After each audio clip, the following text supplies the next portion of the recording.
ਨੂੰ ਪਿਆਰ ਸਤਿਕਾਰ ਸਰ ਨਿੱਕੀ ਜਿਹੀ ਸਤਿ ਸ੍ਰੀ ਅਕਾਲ ਸਭ ਨੂੰ ਜੀ ਆਇਆਂ ਆਖਦੇ ਹਾਂ। ਸੋ ਤੇ ਪ੍ਰੋਗਰਾਮ ਖਬਰ ਤੇ ਨਜ਼ਰ 'ਚ ਆਪ ਸਭ ਦਾ ਸਵਾਗਤ ਹੈ। ਮਾਫੀ ਚਾਹੁੰਦੇ ਹਾਂ ਥੋੜੀ ਜਿਹੀ ਦੇਰੀ ਦੇ ਨਾਲ ਪਹੁੰਚੇ ਹਾਂ ਤੇ ਪਰ ਹੁਣ ਪ੍ਰੋਗਰਾਮ ਜਿਹੜਾ ਜੀ ਸ਼ੁਰੂ ਹੈ ਤੇ ਮਿੰਟੂ ਗੁਰਸਰੀਆ ਜੀ ਆਪਣੇ ਨਾਲ ਜੁੜ ਚੁੱਕੇ ਨੇ। ਅੱਜ ਹੈਗੀ ਹੈ ਜੀ 3 ਜੂਨ ਦਿਨ ਹੈਗਾ ਹੈ ਜੀ ਸ਼ੁੱਕਰਵਾਰ। ਮਿੰਟੂ ਗੁਰਸਰੀਆ ਜੀ ਸਵਾਗਤ ਹੈ ਜੀ, ਸਤਿ ਸ੍ਰੀ ਅਕਾਲ ਜੀ। शुक्रिया जी और गुस्ताखी ले मैं माफी मंग लेना सारिਆਂ ਨੂੰ ਸਤਿ ਸ੍ਰੀ ਅਕਾਲ ਸਮੇਤ ਕਿ ਅੱਜ ਮੇਰੇ ਕਰਕੇ ਥੋੜੀ ਲੇਟ ਲਤੀਫੀ ਹੋ। ਸਾਡੇ ਅੱਜ ਦੇ ਇਸ ਪ੍ਰੋਗਰਾਮ ਨੂੰ ਤੁਹਾਡੇ ਸਾਰਿਆਂ ਤੱਕ ਪਹੁੰਚਾਉਣ ਦੇ ਵਿੱਚ ਸਹਿਯੋਗ ਕਰਦੇ ਨੇ ਖਾਲਸਾ ਇੰਸ਼ੋਰੈਂਸ ਏਜੰਸੀ, ਜਿਨ੍ਹਾਂ ਦੇ ਕੋਲੋਂ ਤੁਸੀਂ ਹਰ ਤਰੀਕੇ ਦੀ ਇੰਸ਼ੋਰੈਂਸ ਕਰਵਾ ਸਕਦੇ ਹੋ। ਇੰਸ਼ੋਰੈਂਸ ਬਾਰੇ ਪਤਾ ਕਰਨ ਲਈ ਕਾਲ ਕਰ ਸਕਦੇ ਹੋ। ਇਹਨਾਂ ਨੂੰ ਕਾਲ ਕਰੋ ਨੰਬਰ 408-272-2500। ਟਿਰਕੀਨਾ ਇਮੀਗ੍ਰੇਸ਼ਨ ਲਾ ਫਰਮ, ਇਮੀਗ੍ਰੇਸ਼ਨ ਦਾ ਹੋਵੇ ਕਿਸੇ ਵੀ ਤਰੀਕੇ ਦਾ ਕੰਮ, ਕਾਲ ਅਟਰਨੀ ਜੇ ਟਿਰਕੀਨਾ 415-909-0503।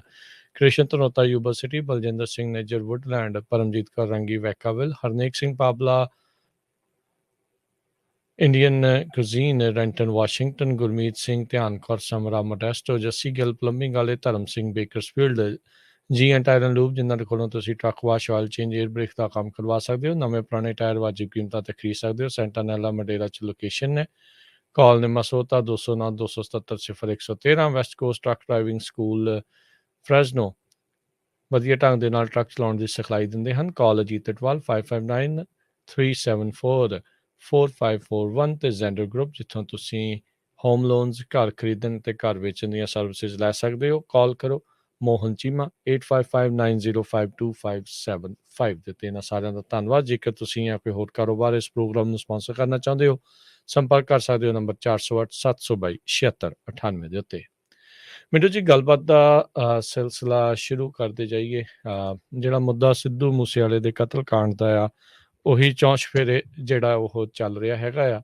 ਸੋ ਮੂਸੇਵਾਲਾ ਹੱਤਿਆ ਕਾਂਡ ਕਹਿੰਦੇ ਆ ਉਹ ਮਾਮਲਾ ਸੁਪਰੀਮ ਕੋਰਟ ਦੇ ਵਿੱਚ ਪਹੁੰਚਿਆ ਆ। ਜਿਹੜੇ ਮੁੱਖ ਮੰਤਰੀ ਮਾਨ ਨੇ ਉਹ ਵੀ ਉਹਨਾਂ ਦੇ ਪਿੰਡ ਪਹੁੰਚੇ। ਬਿਲਕੁਲ ਜੀ, ਸੀਐਮ ਨੇ ਅੱਜ ਸਵੇਰੇ ਪਹੁੰਚਣਾ ਸੀਗਾ। ਸਾਜਰੇ 8 ਵਜੇ ਦਾ ਟਾਈਮ ਸੀਗਾ, ਪਰ ਉਸ ਤੋਂ ਪਹਿਲਾਂ ਜਿਵੇਂ ਹੁੰਦਾ ਹੀ ਹੈ ਕਿ ਹਲਕਾ ਵਿਧਾਇਕ ਜਾਂਦੇ ਆ ਗੁਰਪ੍ਰੀਤ ਬਨਾਵਾਲੇ ਸਰਦੂਲਗੜ੍ਹ ਹਲਕੇ ਦੇ ਵਿੱਚ, ਕਿਉਂਕਿ ਮੂਸਾ ਪਿੰਡ ਬੇਸਿਕਲੀ ਸਰਦੂਲਗੜ੍ਹ ਦੇ ਵਿੱਚ ਪੈਂਦਾ। ਚੋਣ ਮੂਸੇਵਾਲੇ ਨੇ ਮਾਨਸਾ ਤੋਂ ਲੜੀ ਸੀ, ਤਾਂ ਸਰਦੂਲਗੜ੍ਹ ਹਲਕਾ ਦੇ ਜਿਹੜੇ ਵਿਧਾਇਕ ਆ ਗੁਰਪ੍ਰੀਤ ਸਿੰਘ ਬਨਾਵਾਲੀ, ਜਦੋਂ ਉੱਥੇ ਪੁੱਜਦੇ ਆ ਤਾਂ ਬੜਾ ਸਖਤ ਵਿਰੋਧ ਹੁੰਦਾ ਹੈ। ਉਸ ਤੋਂ ਬਾਅਦ ਫਿਰ ਇਉਂ ਲੱਗਦਾ ਇੱਕ ਵਾਰੀ ਤੇ, ਕਿਉਂਕਿ ਜਿਹੜੇ ਇਲਾਕਾ ਵਾਸੀ ਸੀ ਜਾਂ ਪਿੰਡ ਵਾਸੀ ਸੀ, ਉਹਨਾਂ ਨੇ ਕਿਹਾ ਕਿ ਇੰਨੀ ਸਿਕਿਉਰਿਟੀ ਸਾਡੇ ਬੰਦੇ ਨੂੰ ਤਾਂ ਤੁਸੀਂ 4 ਗਨਮੈਨ ਨਹੀਂ ਦੇ ਸਕੇ, ਅੱਜ ਤੁਸੀਂ ਇੱਥੇ ਸੈਂਕੜਿਆਂ ਦੀ ਤਾਦਾਦ ਦੇ ਵਿੱਚ ਨਫਰੀ ਲਾ ਦਿੱਤੀ ਹੈਗੀ ਆ। ਤਾਂ ਉਸ ਤੋਂ ਬਾਅਦ ਫਿਰ ਇਉਂ ਜਾਪਦਾ ਸੀਗਾ ਕਿ ਸ਼ਾਇਦ ਇਹ ਜਿਹੜਾ ਵਿਜ਼ਿਟ ਹੈ ਉਹਨਾਂ ਦਾ ਇੱਧਰ ਦਾ, ਇਹ ਕੈਂਸਲ ਹੋ ਜਾਏਗਾ। ਫਿਰ 2 ਘੰਟੇ ਦੀ ਦੇਰੀ ਤੋਂ ਬਾਅਦ 2 ਘੰਟਾ ਵਕਫਾ ਪੈ ਗਿਆ ਜਦ, ਤਾਂ ਉਸ ਤੋਂ ਬਾਅਦ ਫਿਰ ਉਹ ਆਉਂਦੇ ਨੇ, ਦੁੱਖ ਦਾ ਪ੍ਰਗਟਾਵਾ ਕਰਦੇ ਨੇ। ਪਰ ਇਹਦੇ ਵਿੱਚ ਵੀ ਇੱਕ ਦਿਲਚਸਪ ਗੱਲ ਹੈ ਕਿ ਦੇਖੋ, ਪੰਜਾਬ ਉਹਨਾਂ ਤੋਂ ਉਮੀਦ ਕਰਦਾ ਸੀਗਾ ਕਿ ਸ਼ਾਇਦ ਕੁਝ ਸਵਾਲਾਂ ਦੇ ਜਵਾਬ ਦੇ ਕੇ ਜਾਣਗੇ, ਕੁਝ ਭਰੋਸੇ ਬਣਾ ਕੇ ਜਾਣਗੇ, ਪਰ ਬਾਵਜੂਦ ਇਸ ਤੇ ਅੱਜ ਫਿਰ ਉਹ ਪ੍ਰੈਸ ਤੋਂ ਲਾਂਭੇ ਹੋ ਕੇ ਦੀ ਨਿਕਲ ਗਏ ਆ। ਇੱਥੋਂ ਤੱਕ ਕਿ ਮੀਡੀਆ ਨੂੰ ਇੱਕ ਗੁੱਟ ਦੇ ਵਿੱਚ ਲਾ ਦਿੱਤਾ ਗਿਆ ਕਿ ਇੱਥੇ ਤੁਹਾਡੇ ਨਾਲ ਗੱਲਬਾਤ ਕਰਾਵਾਂਗੇ, ਮਤਲਬ ਕਿ ਚਲਾਕੀ ਜੀ ਕੀਤੀ ਗਈ, ਫਿਰ ਚੋਰ ਭਲਾਈ ਜੀ ਦਵਾ ਕੇ ਤੇ ਮੁੱਖ ਮੰਤਰੀ ਨੂੰ ਕੱਢ ਲਿਆ ਗਿਆ। ਤਾਂ ਅੱਜ ਪ੍ਰੈਸ ਦੇ ਮੁਖਾਤਬ ਨਹੀਂ ਹੋਏ। ਸਭ ਤੋਂ ਵੱਡੀ ਗੱਲ ਇਹ ਰਹੀ ਆ। ਦੂਜੀ ਚੀਜ਼ ਜਿਹੜੀ ਹੈ ਕਿ ਮਾਮਲਾ ਸੁਪਰੀਮ ਕੋਰਟ ਦੇ ਵਿੱਚ ਗਿਆ, ਤਾਂ ਸੁਪਰੀਮ ਕੋਰਟ ਦੇ ਵਿੱਚ ਪਟੀਸ਼ਨ ਪਾਈ ਹੈ ਸ਼ਾਇਦ ਭਾਰਤੀ ਜਨਤਾ ਪਾਰਟੀ ਦੇ ਇੱਕ ਲੀਡਰ ਨੇ ਜੀ, ਜਿਹੜੇ ਕਿ ਇਸ ਹਲਕੇ ਤੋਂ ਸ਼ਾਇਦ ਕੈਂਡੀਡੇਟ ਸਨ। ਤਾਂ ਉਹਨਾਂ ਨੇ ਉਹੀ ਦੱਸਿਆ ਸਿਕਿਉਰਿਟੀ ਦਾ ਕੰਸਰਨ, ਕਿ ਇਹ ਸਾਰਾ ਮਸਲਾ ਜਿਹੜਾ ਸੀਗਾ ਉਹ ਕੁਝ ਇਸ ਕਿਸਮ ਦਾ ਸੀਗਾ ਕਿ ਜਿਹੜੀ ਆਪ ਸਰਕਾਰ ਹੈ ਉਸਨੇ ਕਿਤੇ ਨਾ ਕਿਤੇ ਇਸ ਤਰ੍ਹਾਂ ਪ੍ਰਚਾਰ ਕਰਕੇ ਸਿਕਿਉਰਿਟੀ ਦੀ ਕਟੌਤੀ ਦਾ ਤੇ ਬੜਾ ਵੱਡਾ ਰਿਸਕ ਇੱਕ ਤਰ੍ਹਾਂ ਨਾਲ ਸਿੱਧੂ ਮੂਸੇਵਾਲੇ ਦੀ ਜ਼ਿੰਦਗੀ ਲਈ ਖੜਾ ਕਰ ਦਿੱਤਾ। ਸੋ ਹੁਣ ਸੁਪਰੀਮ ਕੋਰਟ ਦੀ ਰਜਿਸਟਰੀ ਉਹਨੂੰ ਪ੍ਰਵਾਨ ਕਰਦੀ ਹੈ, ਸੁਣਵਾਈ ਵਾਸਤੇ ਉਹ ਲਿਸਟਡ ਹੁੰਦੀ ਹੈ ਪਟੀਸ਼ਨ ਕਿ ਨਹੀਂ, ਉਹ ਬਾਅਦ ਦੀ ਗੱਲ ਹੈ। ਫਿਰ ਇਸ ਮਾਮਲੇ ਦੇ ਵਿੱਚ ਹੋਰ ਅਪਡੇਸ਼ਨਸ ਜੇ ਆਪਾਂ ਦੇਖੀਏ ਤਾਂ 2 ਬੰਦੇ ਗ੍ਰਿਫਤਾਰ ਕੀਤੇ ਇਹਨਾਂ ਨੇ, ਸ਼ਾਇਦ ਹਰਿਆਣੇ ਦੇ ਵਿੱਚੋਂ, ਫਤਿਆਬਾਦ ਦੇ ਵਿੱਚੋਂ, ਕਿਉਂਕਿ ਜਿਹੜੀ ਉਹ ਬਲੈਰੋ ਜੀਪ ਹੈ, ਜਿਹੜੀ ਬਲੈਰੋ ਗੱਡੀ ਆ, ਉਹ ਕੁਝ ਦਿਨ ਪਹਿਲਾਂ, ਮਤਲਬ ਕਿ ਇਸ ਵਾਕਿਆ ਤੋਂ ਕੁਝ ਦਿਨ ਪਹਿਲਾਂ ਇੱਕ ਪੈਟਰੋਲ ਪੰਪ ਤੇ ਤੇਲ ਪਾਉਂਦੀ ਨਜ਼ਰ ਆ ਰਹੀ ਹੈ, ਔਰ ਉਹ ਦੋਵੇਂ ਮੁੰਡੇ ਜਿਹੜੇ ਆ ਫਤਿਆਬਾਦ ਦੇ ਇਹਨਾਂ ਨੇ ਚੱਕ ਲਏ ਆ, ਮਤਲਬ ਕਿ ਆਇਡੈਂਟੀਫਾਈਡ ਹੋ ਗਿਆ ਨਾਲ ਦੀ ਨਾਲ। ਸੋ ਉੱਥੇ ਕਲੀਅਰ ਫੋਟੋ ਆ ਗਈ, ਗੱਡੀ ਦਾ ਨੰਬਰ ਸੇਮ ਸੀ, ਗੱਡੀ ਸੇਮ ਸੀ, ਤਾਂ 2 ਬੰਦੇ ਚੱਕ ਲਏ ਆ। ਤਾਂ ਫਤਿਆਬਾਦ ਦੇ ਏਰੀਏ 'ਚ 2 ਬੰਦੇ, ਹੁਣ ਕਿਹੜੇ ਆ ਸ਼ਾਇਦ ਆਉਣ ਵਾਲੇ ਦਿਨਾਂ ਦੇ ਵਿੱਚ ਉਹ ਚੀਜ਼ਾਂ ਵੀ ਰਿਵੀਲ ਹੋ ਜਾਣਗੀਆਂ। ਫਿਰ ਇਸ ਤੋਂ ਇਲਾਵਾ ਜੋ ਦਿੱਲੀ ਦਾ ਆਪਰੇਸ਼ਨ ਸੈੱਲ ਆ, ਉਹ ਹੌਲੀ ਹੌਲੀ ਕਰਦਾ ਕਰਾਉਂਦਾ ਨੇਪਾਲ ਤੱਕ ਪਹੁੰਚ ਗਿਆ, ਮਤਲਬ ਕਿ ਨੇਪਾਲ ਦੇ ਵਿੱਚ ਵੀ ਰੇਡਾਂ ਮਾਰੀਆਂ ਜਾ ਰਹੀਆਂ ਨੇ ਉੱਥੋਂ ਦਾ ਪ੍ਰਸ਼ਾਸਨ ਜਾਂ ਪੁਲਿਸ ਭਰੋਸੇ 'ਚ ਲੈ ਕੇ, ਕਿਉਂਕਿ ਇਹ ਵੀ ਕਿਤੇ ਨਾ ਕਿਤੇ ਸ਼ੱਕ ਜ਼ਾਹਰ ਕੀਤਾ ਜਾ ਰਿਹਾ ਵਾ ਕਿ ਹੋ ਸਕਦਾ ਹੈ ਜਿਹੜੇ ਹਮਲਾਵਰ ਸੀਗੇ ਜਾਂ ਕਤਲ ਕਰਕੇ ਜਿਹੜੇ ਭੱਜੇ ਆ ਤਾਂ ਉਹ ਨੇਪਾਲ ਦੇ ਵਿੱਚ ਲੁਕੇ ਹੋਣ, ਐਸੀ ਵੀ ਸੰਭਾਵਨਾ ਹੈ। ਸੋ ਇਸ ਕਰਕੇ ਜੇ ਆਪਾਂ ਦੇਖੀਏ ਤਾਂ ਬਹੁਤ ਮਾਮਲਾ ਗੁੰਝਲਦਾਰ ਬਣਦਾ ਜਾ ਰਿਹਾ। ਕੁਝ ਇਧਰੋਂ ਵੀ ਨਾਮ ਆ ਰਹੇ ਨੇ ਕਿ ਜਿਹੜੀ ਗੱਡੀ ਇੱਥੇ ਕਰੋਲਾ ਸੌਂਪੀ ਗਈ ਉਹ ਪੰਜਾਬ 'ਚੋਂ ਸੌਂਪੀ ਗਈ, ਜਿਹੜੇ ਬੰਦੇ ਨੇ ਸੌਂਪੀ ਸੀਗੀ ਹਮਲਾਵਰਾਂ ਨੂੰ ਉਹ ਵੀ ਗ੍ਰਿਫਤ ਦੇ ਵਿੱਚ ਆ, ਪਰ 2 ਹੋਰ ਗੈਂਗਸਟਰਾਂ ਦਾ ਨਾਮ ਆ ਰਿਹਾ, ਇੱਕ ਪੱਟੀ ਦਾ, ਇੱਕ ਮੇਰੇ ਖਿਆਲ ਦੇ ਨਾਲ ਇਸ ਏਰੀਏ ਦਾ, ਮੋਗੇ ਏਰੀਏ ਦਾ। ਇਹਨਾਂ ਦੋਨਾਂ ਦਾ ਜ਼ਿਕਰ ਆਉਂਦਾ ਕਿ ਆਖਰੀ ਵਾਰ ਗੱਡੀ ਜਿਹੜੀ ਕਰੋਲਾ ਗੱਡੀ ਸੀਗੀ ਉਹ ਮਨਪ੍ਰੀਤ ਨੇ ਇਹਨਾਂ ਨੂੰ ਹੈਂਡਓਵਰ ਕੀਤੀ ਸੀ ਕੋਟਕਪੂਰਾ ਬਾਈਪਾਸ। ਤਾਂ ਇਸ ਤਰ੍ਹਾਂ ਕੜੀਆਂ ਜੁੜ ਜ਼ਰੂਰ ਰਹੀਆਂ ਨੇ, ਪਰ ਹਾਲ ਦੀ ਕੜੀ ਕੋਈ ਵੱਡੀ ਸਫਲਤਾ ਨਹੀਂ ਆਪਾਂ ਆਖ ਸਕਦੇ। ਇਸ ਮਾਮਲੇ ਦੇ ਵਿੱਚ ਬਹੁਤ ਵੱਡੀ ਸਫਲਤਾ ਮਿਲ ਗਈ ਜਿਸ ਤੋਂ ਬਾਅਦ ਆਪਾਂ ਕਹੀਏ ਕਿ ਸਾਰਾ ਮਾਮਲਾ ਸਾਫ਼ ਹੋ ਗਿਆ, ਟਰੇਸ ਹੋ ਗਿਆ। ਇਸ ਤੋਂ ਇਲਾਵਾ ਜੇ ਆਪਾਂ ਦੇਖੀਏ ਤਾਂ ਇੱਕ ਆਡੀਓ ਬੜੀ ਵਾਇਰਲ ਹੋ ਰਹੀ ਹੈ ਜਿਹਦੇ ਵਿੱਚ ਮੂਸੇਵਾਲਾ ਦੇ ਪਿਤਾ ਨੂੰ ਧਮਕੀ ਦੇ ਰਿਹਾ ਇੱਕ ਸ਼ਖਸ, ਹਾਲਾਂਕਿ ਉਹ ਪੰਜਾਬੀ ਪਿਓਰ ਨਹੀਂ ਬੋਲ ਰਿਹਾ, ਹਿੰਦੀ ਵੀ ਪਿਓਰ ਨਹੀਂ ਬੋਲ ਰਿਹਾ, ਤਾਂ ਉਹ ਸ਼ਖਸ ਜਿਹੜਾ ਆ ਉਹ ਗੱਲਾਂ ਬਾਤਾਂ ਦੇ ਵਿੱਚ ਮੂਸੇਵਾਲੇ ਦੇ ਪਿਤਾ ਨੂੰ ਕਹਿੰਦਾ ਕਿ ਇਹਨੂੰ ਹਟਾ ਲਾ ਲਾਈਵ ਹੋਣ ਚੋਂ, ਇਹ ਗੱਲਾਂ ਕਰਦਾ ਬਾਤਾਂ ਕਰਦਾ, ਫਿਰ ਉਹਨੂੰ ਦੱਸਦਾ ਕਿ ਜੇ ਅਸੀਂ ਪਿੰਡ ਆਉਣੇ ਤੇ ਆਪਣੀ ਮਾਂ ਨੂੰ ਮਿੰਟਾਂ ਲਈ ਅੱਗੇ ਕਰ ਦਿੰਦਾ ਵਗੈਰਾ ਵਗੈਰਾ, ਇਹੋ ਜਿਹੀਆਂ ਗੱਲਾਂ ਕਰਦਾ ਹੈ। ਤੇ ਜਦੋਂ ਉਹ ਹਟਦਾ ਨਹੀਂ ਤਾਂ ਫਿਰ ਮੂਸੇਵਾਲੇ ਦਾ ਪਿਤਾ ਉਹਨੂੰ ਗਾਲ ਮੰਦਾ ਵੀ ਕਰਦਾ ਹੈ ਥੋੜਾ ਬਹੁਤਾ। ਸੋ ਇਸ ਤਰ੍ਹਾਂ ਦੀ ਇਹ ਆਡੀਓ ਆ। ਹੁਣ ਇਹਦੇ ਤੇ ਵੀ ਏਜੰਸੀਆਂ ਜਿਹੜੀਆਂ ਨੇ ਉਹ ਅੱਖ ਰੱਖ ਕੇ ਬੈਠੀਆਂ। ਬਾਕੀ ਜਿਹੜੀ ਕੱਲ ਕਾਲ ਹੋਈ ਸੀਗੀ ਨਿਊਜ਼ ਚੈਨਲ ਤੇ, ਇੱਕ ਜਿਹੜੀ ਖਬਰ ਬਣ ਗਈ ਮੁੜ ਕੇ ਬਾਅਦ ਦੇ ਵਿੱਚ ਸਚਿਨ ਬਿਸ਼ਨੋਈ ਨੇ ਜੋ ਕਲੇਮ ਕੀਤਾ ਸੀਗਾ ਕਿ ਮੈਂ ਆਪਣੇ ਹੱਥੀਂ ਮਾਰਿਆ ਸਿੱਧੂ ਮੂਸੇਵਾਲਾ ਨੂੰ, ਤਾਂ ਉਹਦੀ ਵੀ ਕਿਤੇ ਨਾ ਕਿਤੇ ਇਹਨਾਂ ਨੇ ਕਰਵਾਈ ਹੈ ਜਾਂਚ ਪੜਤਾਲ, ਤਾਂ ਜਿਹਦੇ ਵਿੱਚ ਦਿੱਲੀ ਪੁਲਿਸ ਨੇ ਕਿਹਾ ਕਿ ਆਵਾਜ਼ ਦੇ ਜਿਹੜੇ ਨਮੂਨੇ ਆ ਉਹ ਮੇਲ ਖਾਂਦੇ ਆ ਸਚਿਨ ਦੀ ਹੀ ਆਵਾਜ਼ ਨਾਲ। ਤਾਂ ਇਹਦਾ ਮਤਲਬ ਕਿ ਕਾਲ ਜਿਹੜੀ ਆ ਕੋਈ ਫੇਕ ਨਹੀਂ ਹੈ। ਸੋ ਇਸ ਕਰਕੇ ਇਹੀ ਮਾਮਲਾ ਹੁਣ ਤੱਕ ਇੱਥੇ ਖਲੋਤਾ ਹੋਇਆ, ਕੋਈ ਵੱਡੀ ਸਫਲਤਾ ਨਹੀਂ ਹੈ। ਪੁਲਿਸ ਦੇ ਹੱਥ ਅੱਜ ਵੀ ਖਾਲੀ ਆ। ਮਾਨ ਸਾਹਿਬ ਜ਼ਰੂਰ ਕਹਿ ਗਏ ਆ ਕਿ ਨਿਆਂ ਹੋਏਗਾ, ਨਿਆਂ ਕਦੋਂ ਹੋਏਗਾ ਕੋਈ ਡੇਟ ਨਹੀਂ ਦੇ ਕੇ ਗਏ, ਪਰ ਪੀੜਤ ਪਰਿਵਾਰ ਬਾਰ-ਬਾਰ ਕਹਿ ਰਿਹਾ ਕਿ ਦੇਖੋ ਜੀ ਸਾਡੇ ਨਾਲ ਜਿਹੜੀ ਜੱਗੋ ਤੇਰਵੀਂ ਹੋਈ ਆ ਉਹਦੇ 'ਚ ਸਰਕਾਰ ਦਾ ਬਹੁਤ ਵੱਡਾ ਹੱਥ ਆ। ਜੀ ਜੀ ਬਿਲਕੁਲ। ਸੋ ਕਾਫੀ ਰੌਲਾ ਰੱਪਾ ਜਿਹੜਾ ਹੋ ਰਿਹਾ ਜਦੋਂ ਮੁੱਖ ਮੰਤਰੀ ਮਾਨ ਜਿਹੜੇ ਉੱਥੇ ਮਿਲਣ ਦੇ ਲਈ ਪਹੁੰਚੇ ਸੀਗੇ। ਅਗਲੀ ਮਿੰਟੂ ਜੀ ਆਪਾਂ ਗੱਲ ਕਰਦੇ ਜਾਈਏ, ਇਲੈਕਸ਼ਨਾਂ ਵੀ ਨਾਲ ਦੇ ਨਾਲ ਹੀ ਆ। ਹੁਣ ਆਮ ਆਦਮੀ ਪਾਰਟੀ ਦੇ ਜ਼ਿਲ੍ਹਾ ਪ੍ਰਧਾਨ ਗੁਰਮੇਲ ਸਿੰਘ ਘਰਾਂਚੋਂ ਜਿਹੜੇ ਆ ਹੋਣਗੇ ਪਾਰਟੀ ਦੇ ਉਮੀਦਵਾਰ ਜੀ।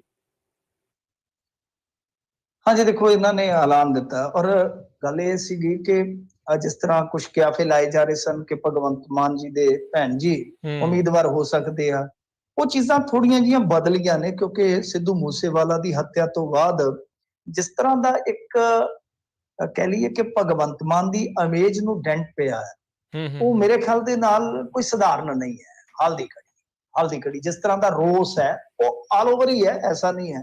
ਪਰ ਜਿਹੜਾ ਤੁਸੀਂ ਦੇਖੋਗੇ ਨਾ ਜਿਹੜਾ ਸੰਗਰੂਰ ਹੈ, ਮਾਨਸਾ ਹੈ, ਇਹ ਜਿਵੇਂ ਆਪਾਂ ਦਿੱਲੀ ਦਾ ਵੋਟਰ ਕਹਿੰਦੇ ਆ ਕਿ ਯਾਰ ਇਹਦੀ ਨਾ ਤਬੀਅਤ ਥੋੜੀ ਜੀ ਕਹਿ ਲਓ ਕਿ ਜੁਦਾ ਹੈ ਦੂਜਿਆਂ ਦੇ ਨਾਲੋਂ, ਇਸੇ ਤਰ੍ਹਾਂ ਜੇ ਪੰਜਾਬ ਚੋਂ ਵੇਖੋਗੇ ਤੇ ਇਹ ਜਿਹੜੇ ਸੰਗਰੂਰੀਏ ਆ ਜਾਂ ਮਾਨਸੇ ਵਾਲੇ ਆ, ਇਹ ਬੰਦੇ ਦੀ ਗੁੱਡੀ ਸਿਖਰ ਚੜਾਉਣ ਲੱਗਿਆ ਮਿੰਟ ਲਾਉਂਦੇ ਆ ਤੇ ਡੋਰ ਕੱਟਣ ਲੱਗਿਆ ਮਿੰਟ ਲਾਉਂਦੇ। ਇਹਨਾਂ ਦਾ ਖਾਸਾ ਹੈ। ਸਿਮਰਨਜੀਤ ਸਿੰਘ ਮਾਨ ਲਾਸਟ ਵਾਰੀ ਐਮਪੀ ਕਿੱਥੋਂ ਬਣੇ ਸਨ? ਸੰਗਰੂਰ ਤੋਂ ਆ ਕੇ।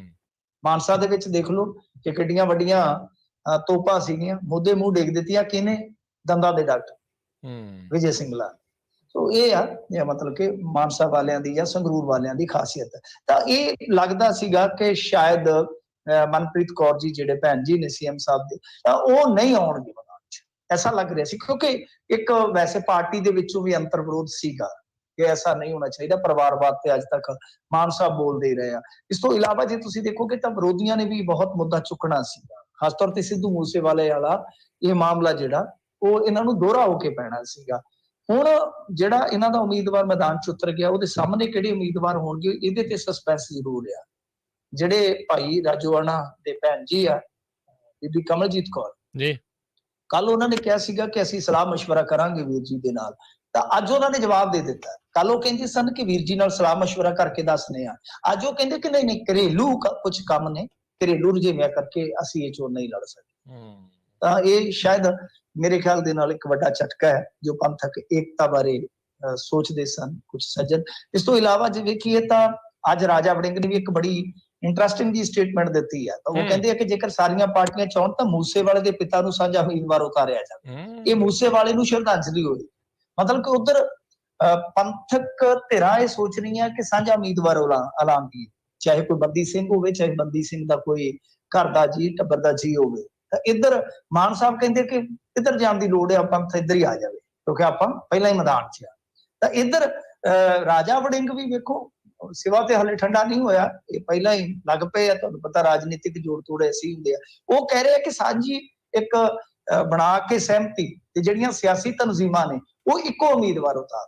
ਤਾਂ ਜੋੜ ਤੋੜ ਕਿਸ ਤਰੀਕੇ ਨਾਲ ਲਾਉਣ ਦਾ ਯਤਨ ਕੀਤਾ ਜਾ ਰਿਹਾ। ਹਰੇਕ ਸ਼ਖਸ ਜਾਂ ਕਹਿ ਲਓ ਰਾਜਨੀਤਿਕ ਪਾਰਟੀ ਜੋ ਸਿਆਸਤ ਨੂੰ ਨੁਮਾਇੰਦਗੀ ਦਿੰਦੀ ਹੈ, ਤਾਂ ਸਾਰੇ ਹੀ ਕਿਤੇ ਨਾ ਕਿਤੇ ਇਸ ਮੌਤ ਤੇ ਵੀ ਰਾਜਨੀਤੀ ਕਰਨ ਦੀ ਤਿਆਰੀ ਕਰੀ ਬੈਠੇ। ਇਹ ਗੱਲ ਸਾਫ਼ ਆ, ਸਪਸ਼ਟ ਆ।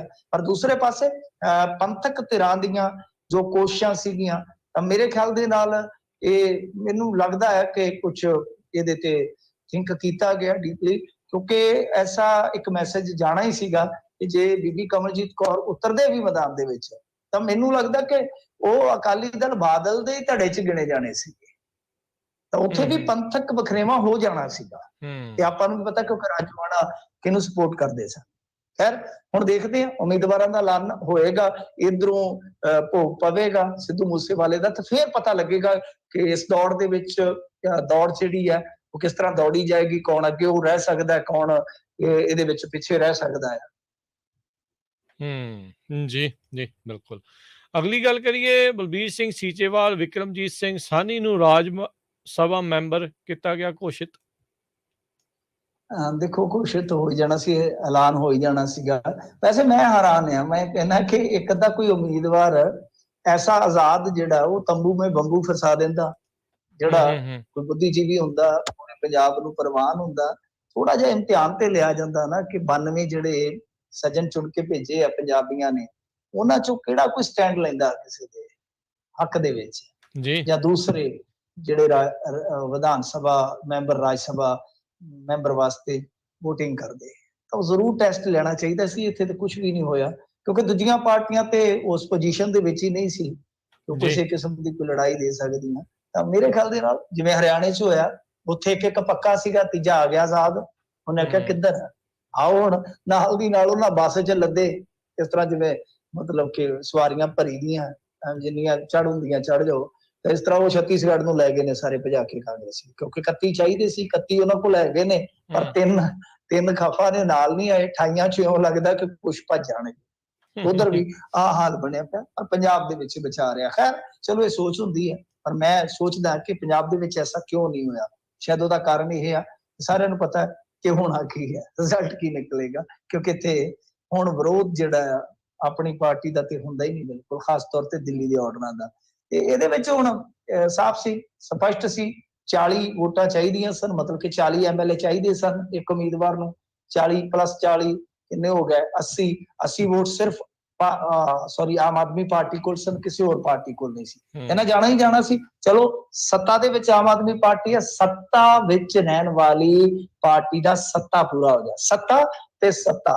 ਹੁਣ ਇਹ ਜਿਹੜਾ ਸੱਤਾ 5+2 ਦੇਖਦੇ ਆ, ਇਹ ਸੱਤਾ ਜਿਹੜਾ ਕੋਈ ਯੱਕਾ ਕੁੱਟਦਾ ਹੈ ਕਿ ਮਤਲਬ ਕਿ ਕੋਈ ਵੱਡੀ ਉੱਥੇ ਸਾਨੂੰ ਪ੍ਰਾਪਤੀ ਕਰਾ ਕੇ ਦਿੰਦੇ ਆ ਕਿ ਨਹੀਂ। ਪ੍ਰਾਪਤੀ ਦਾ ਮਤਲਬ ਇਹ ਨਹੀਂ ਕਿ ਦਿੱਲੀ ਉੱਥੇ ਜਾ ਕੇ ਇਹ ਖੱਗਾ ਪਾ ਲੈਣ ਰਾਜ ਸਭਾ ਨੂੰ ਕਿ ਅਸੀਂ ਖੱਗ ਕੇ ਲਿਜਾਨੇ ਇਹਨੂੰ, ਨਹੀਂ।